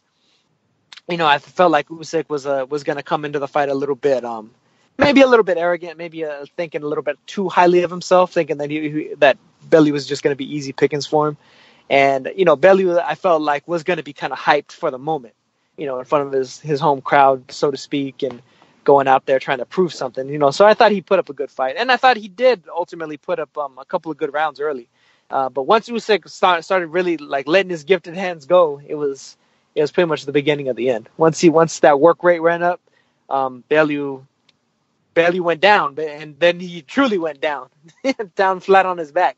And he's lucky that rope caught the back of his head. Otherwise, the back of his head probably would have slammed up against the edge of the ring. So I mean, he was definitely lucky in that occasion. But yeah, man, Usyk's a fucking beast, man. He's another pound for pounder. I'm a guy that has been very critical of the way Usyk looks in the ring. I don't particularly like his style. It's not really aesthetically pleasing to me, but it's effective as hell. And so for that, I have to give him his props. And he's one of the best fighters in the world, regardless of weight class, as far as I'm concerned. What was you saying, Leon? But I was going to say a couple of things. Firstly, like that Bellew fell off dramatically, didn't he? Like after about 4 rounds, he looked completely gone. Like he gassed pretty hard. Yeah, he did. Yeah. I don't know if it's just me, Cam, or if actually, I think it is me. No, Leon is pretty low today. Am I wrong about it? No, it might be me. Oh, okay. Leon is pretty low today. I had to bump up his volume a bit, but anything else you want to talk about, Elton? Because I've got some news and shit I want to talk about. Any other fights that happened that you want to get your... Oh yeah, Burchell Roman. Burchell Roman. I mean, shit. Burchell beat the shit out of Roman. That was devastating, man. That's like career-ending stuff. I felt like that was the exact wrong style matchup for Roman. I mean, honestly, I would have thought that Roman would have given any of the other champions a good fight. But I just felt like Burchell just had way too much power for him, and ultimately that's what it was. That's what the case was. You know, they were trying to sell it as like some kind of crazy fight of the year candidate, but to me it was way too one-sided for that. And I thought it was going to be one-sided. I thought Burchell was going to just ham fist the shit out of Roman. Roman had a couple of spots where he landed a couple of good shots, but I mean, ultimately he just couldn't hurt Burchell enough to dissuade Burchell from pretty much fucking landing 4 or 5 punch combinations, which isn't even necessarily his overall style to do. You know, he's the type of kind of like one shot KO artist, or, you know, kind of stick and move type guy, depending on the level of the opponent. But go ahead with the new scan. No. Shams 1000 brought up a great point in the chat. You talk about all the Japanese and Asian dudes that are good, man. You gotta talk about your boy Murata, man. What happened against Rob Brandt? Oh, Murata. Man, he got schooled. He got shut down. Brandt looked like $1 million. I mean, he had a big change. I mean, he looked average as hell against Bramer. But I mean, considering like shit, he threw almost as many punches as fucking Soto Karass against Murata. Yeah, he threw like damn near 100 punches around in that shit. His output was crazy, that was man. pretty impressive. Yeah, it was insane. I mean, you know, if there's somebody that you know, I'm not trying to throw shade on anybody. I mean, but if there's somebody that looks a little bit suspect in terms of testing procedures and stuff, that he might be one of them. But I mean, at the same time, I mean, his performance was so good that you almost can't help but maybe even not maybe suspect certain things. But he performed really good. I think he's every bit as entitled to a big fight as anybody else in middleweight. You know, I would love to see him against you know, even a Derevchenko. You know, Derevchenko put up a really good fight against Daniel Jacobs, so I mean, maybe he deserves another shot. I wouldn't mind seeing him against Golovkin. I wouldn't mind seeing him against Charlo, against Jacobs, any of those guys. Yeah. Speaking of middleweight, Canelo versus Rocky Fielding. I mean, to me, it's a whatever fight, man. It's a title grab. It's I don't know, man. It's like it's a title grab. I mean, it's like, oh, I'm gonna win a title in name only. You know what I mean? He's not fighting anybody that's anywhere close to being one of the best super middleweights. Not even close. So people acted like this is some amazing step up, like as though he was fighting fucking Gilberto Ramirez or shit. Even an Anthony Durrell would be a much better fight than fucking Rocky Fielding. But it's a joke to me. You know, at least it's a joke in terms of the amount of undue credit that he's getting and will get in the aftermath of it. Yeah. All right. Just looking at boxing scene, Leon. Quite a few announcements. So they're talking about a press conference set for Monday or Tuesday for announcing Manny versus Broner, which looking to be a pay-per-view on Showtime on the 19th of January. I don't know. It's not really a fight I want, Leon. Like, are you happy with this? Thank you. No, thank you. Yeah, I don't want to see this at all. If Pac's gonna sign to Heyman and fight PBC fighters, like, there's a long list of people I would put in front of Broner. It's fucking outrageous. Like, he wasn't willing to fucking push, you know, Crawford over the top, but he's gonna go and fight this fucking scumbag. Yeah. Fuck him. Fuck both of them. I want nothing to do with it. He didn't fight the guy. Like, I know he doesn't have to do that. I think ultimately what the plan is that they see Broner as an extremely winnable fight for Pacquiao, and Broner is still a very big draw. You know, him or not. You know, he brings in a lot of very casual fans. I understand. And so ultimately, I think Pacquiao ultimately he beats the shit out of Broner. He takes a lot of clout with him. He gets his world star hip hop viral video moments and all that shit, and then they toss him in there probably against Errol Spence in order to get completely destroyed and for Spence to finally get put over in that WWE sense that he's been wanting all this time. But Thurman and Porter and Danny Garcia have been unwilling to give to him. So they're going to basically force it by having it be Pacquiao that does it. That's the way that I see it. Yeah, I'm with Leon, man. Fuck that shit, man. That's awful, man. I don't want to... If Pac's going to hang around, right, and, stay in the business and say that he's going to fight, then I don't want to see him fighting poor opposition, man. For me, there's no point. You might as well just retire. But PBC have put out an announcement for their 2009 schedule with Fox. So let's just get into some of these fights. So obviously this is still 2018, but end of the year we got the Charlo brothers both on the card in Brooklyn. Jamal's fighting Willie Monroe Jr. and Jamel's fighting Tony Harrison, which I think that's a tough fight for Jamal, to be honest. Harrison's a tricky dude, man, until like the 8th, 9th round when he gasses. That's when he has to get iced. When he gasses horrendously. Yeah, exactly. Jose. Those are easy fights, man. Willie the Worm. Fuck that. Jose Uzcategui's fighting Caleb Plant. That's January 13th. That's a pretty good fight. That's a good fight. I don't know, man. Plant is Lim's boy, man, but I've watched him a few times, and he's a really safety first dude, man. He just does enough, and a bit boring to watch, to be honest. But I mean, I think Uzcategui will draw it out of him, though. I think Uzcategui's going to force that fight, and it'll be interesting because of him. With his praying mantis style. Yep. I think he's got enough skill to get to him. Yeah, smart pressure. Uzcategui is like the definition of smart pressure. So I think Plant's going to have his hands full with him. I think it'll be a good fight. January 26th, they're talking about Keith Thurman versus Josecito Lopez, which I think is shit. No, thank you. That's awful. Yeah. February 16th, Leo Santa Cruz versus Miguel Flores. What do you think, Naoto? Easy one for Santa Cruz. See, I don't understand. He's been out a long time. These guys have been out a long time, But I don't understand, this shit up. They talk about they want to, unifying shit, and, well, fight Gary Russell, then. It's like, why are you fighting this dude? Who knows, man? You'd think the executives at Fox would maybe push him a bit and say, come on, let's have some high-level matchups, not just fucking easy pushovers or less competitive fights. But there you go. Anthony Dural versus Avni Yildirim, February 23rd. I'm not really super excited by that. From what I understand with Gary Russell, though, too, he's really difficult to deal with. That's a big part of the reason why he doesn't fight very often. That's fair enough, but then fucking sack him off then, innit? So you know what? If you don't want to play ball, see you later, mate. Fuck you. Yeah.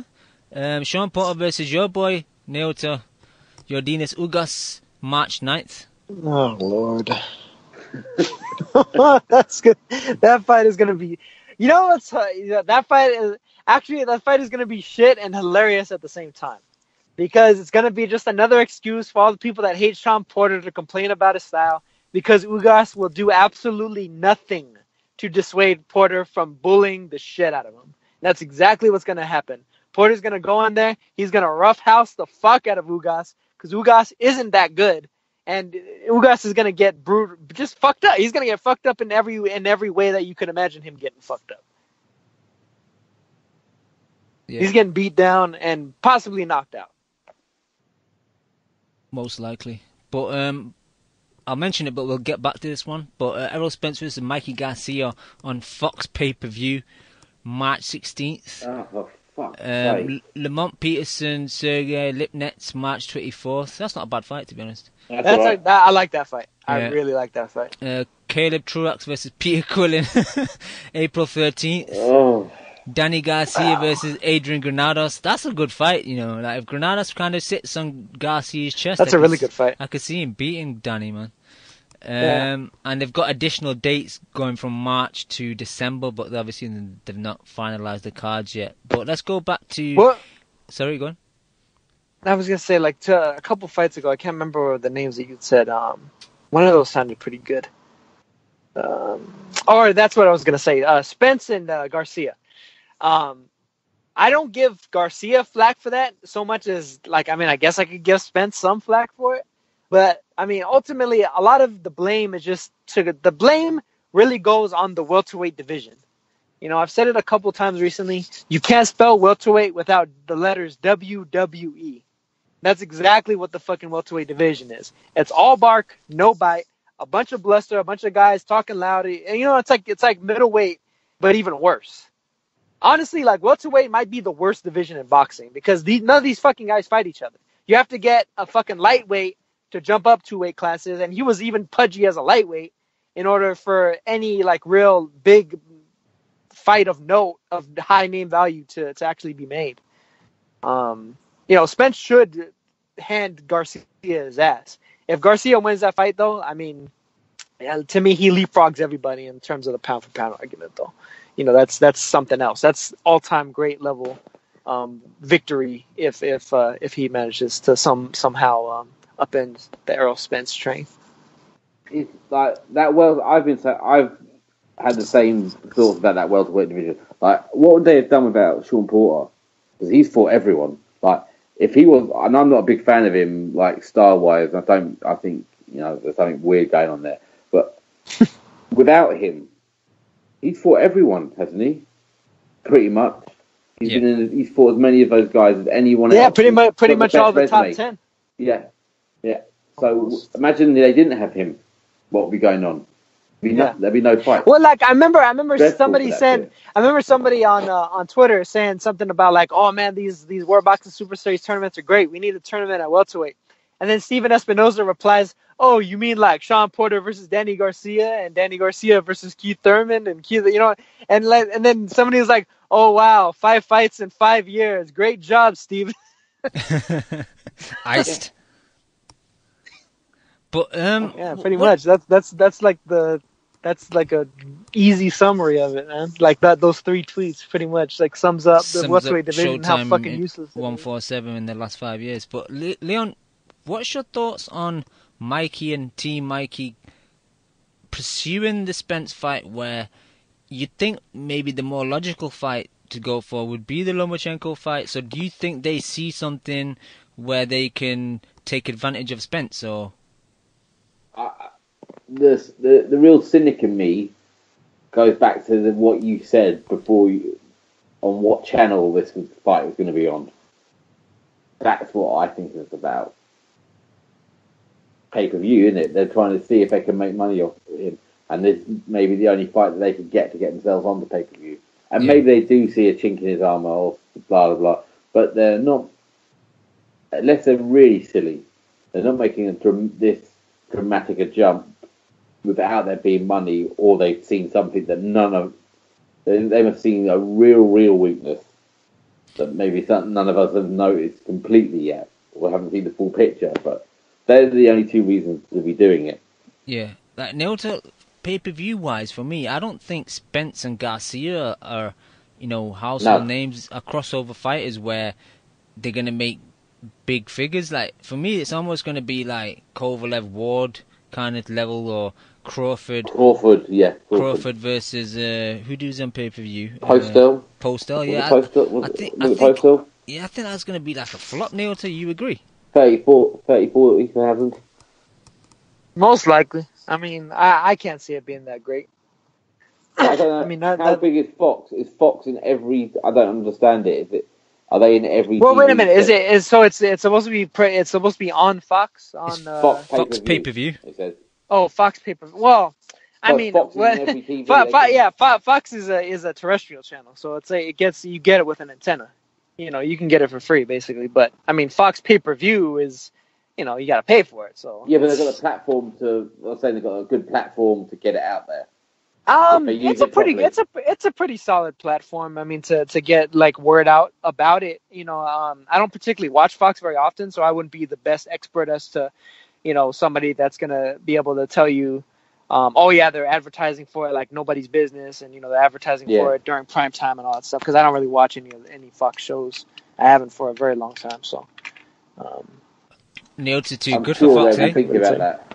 I'm sure they must be thinking about that, though. Nailed it too good for Fox. I'm sure that's probably the idea. But I don't know, man. I think maybe they should have went the Lomachenko route, but... I mean, that's assuming that Bob Arum is willing to actually make a deal with him. Yeah, that's a good point, man. Fucking Bob and his agenda, isn't it? Yeah, I mean, honestly, I don't think Bob Arum is serious about making any kind of a fight between Garcia and Lomachenko anytime soon. He might do it after Garcia's taking some lumps. Like maybe if Errol Spence goes in there and fucking breaks Garcia's left orbital bone, like what happened to Kell Brook, then maybe they'll have Lomachenko versus Garcia, but not until there's some serious weakness or mileage put on him. I don't think. Honestly, I think that's Top Rank's idea with Miguel Burchell. They can't, during the Burchell Roman fight, the freaking Top Rank jock riders that are called that are purported to be commentators kept saying stupid shit like, "Oh, Burchell's not ready for Lomachenko, but we have it on good authority that sometime next year he might as though fucking like a Jose Pedraza is ready for Lomachenko." Get the fuck out of here, man. Like Burchell's gonna magically become ready for Lomachenko after he has like 2 more fucking Fight of the Year candidates and he's used up like Francisco Vargas was for him. Come on, Naoto. You know you want to see Lomachenko versus Anthony Crolla, man. That's gonna be like Fight of the Year candidate, bro. Jesus, that's gonna be a destruction. And that's credit. That's me giving credit to Lomachenko. He's gonna beat the fuck out of Anthony Crolla if that fight happens.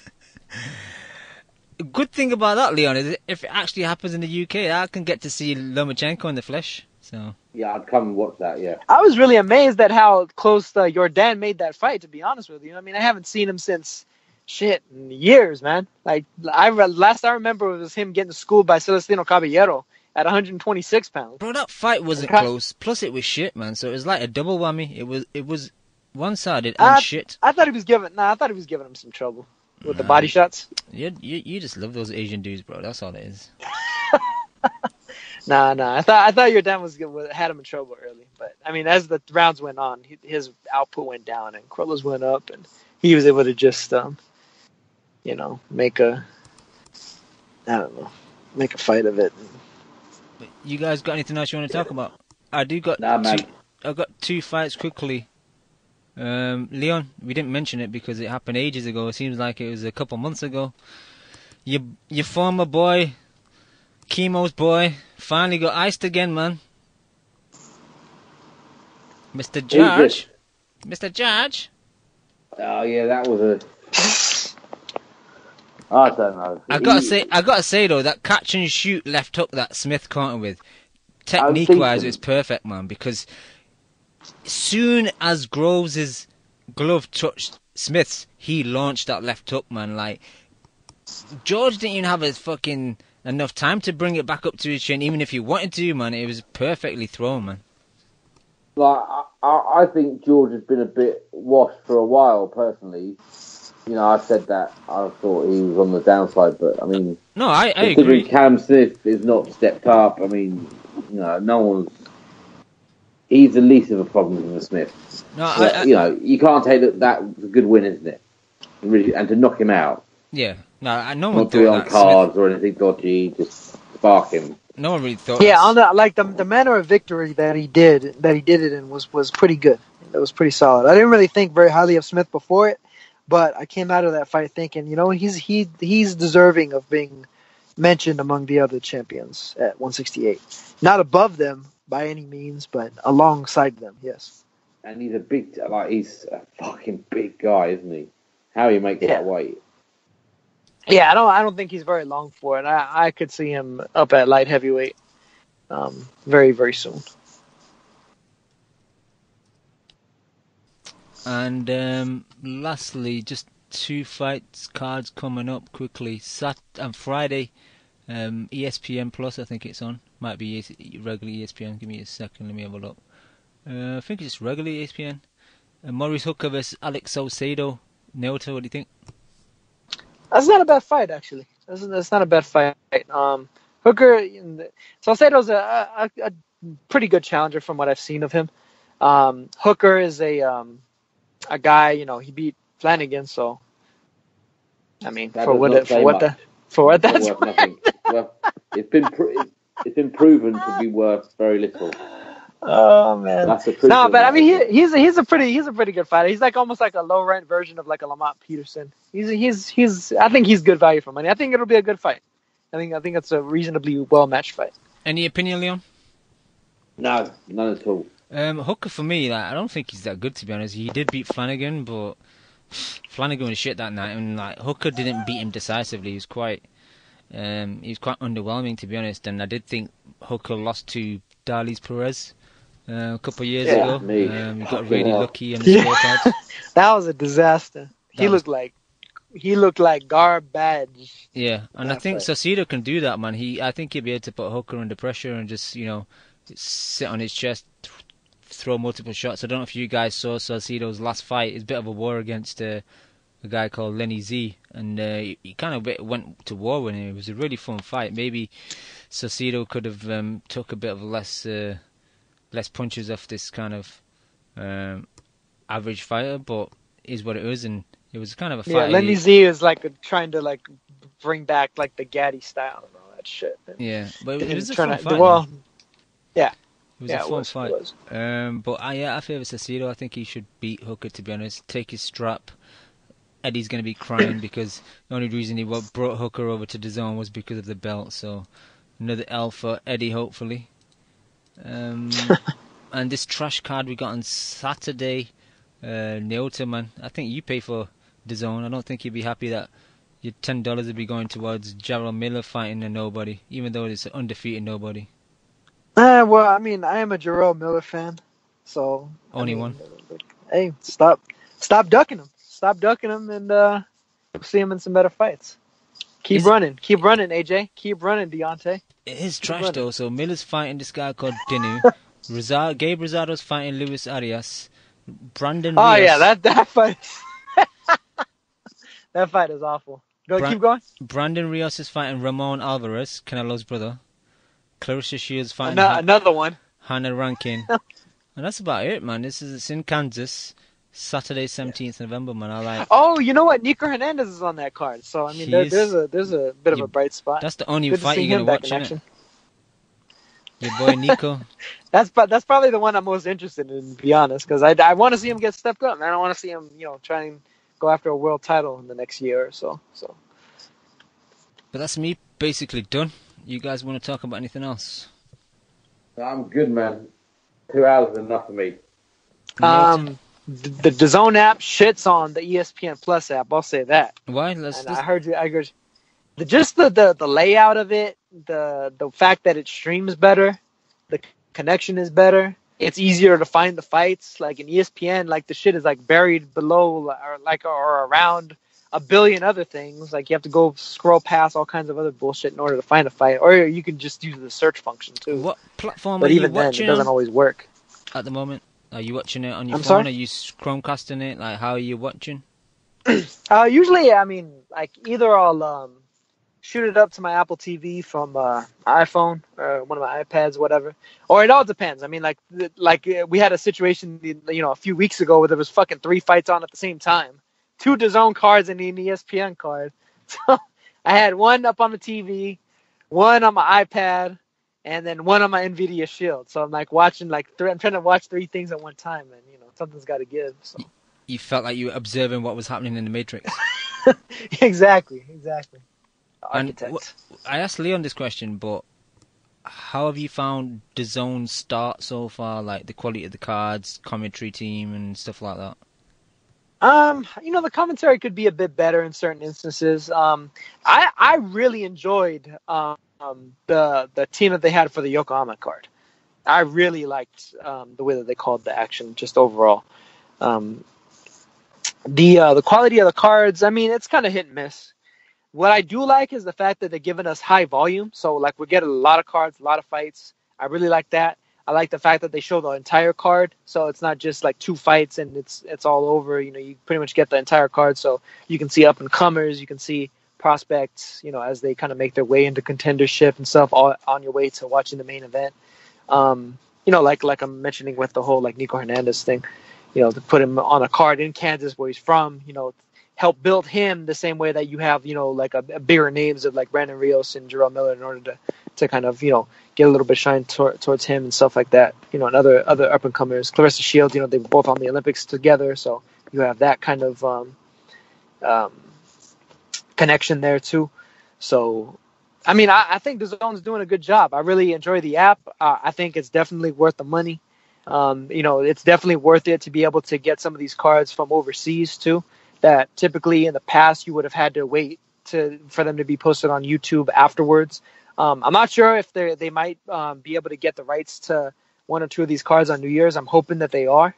And man, shit, if they do, then it's even more worth it than I had thought previously, and especially for getting the names of some of these other fighters who weren't necessarily as big of a household name on an international stage can become more popular there, or as popular there as they are in their home countries or what have you.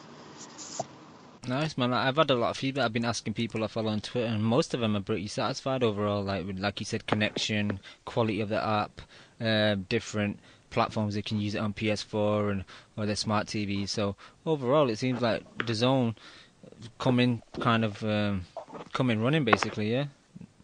Yeah. The app is very well done. So whoever they got on the technical side, they controlling the layout and all that stuff, they're doing a fantastic job. Yep. All right. Whoever's doing it for ESPN, like, they need to fire that person or slap them around a little bit. And do you think the ESPN problem is because obviously they got a lot more sports content, so boxing is kind of hidden away in sub-menus and shit?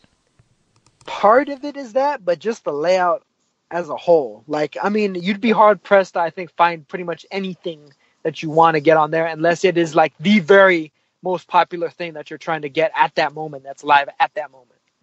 Because like I've even seen like a lot of like basketball, football games and stuff like that on there where you have to scroll and the shit is buried, and like good luck finding it.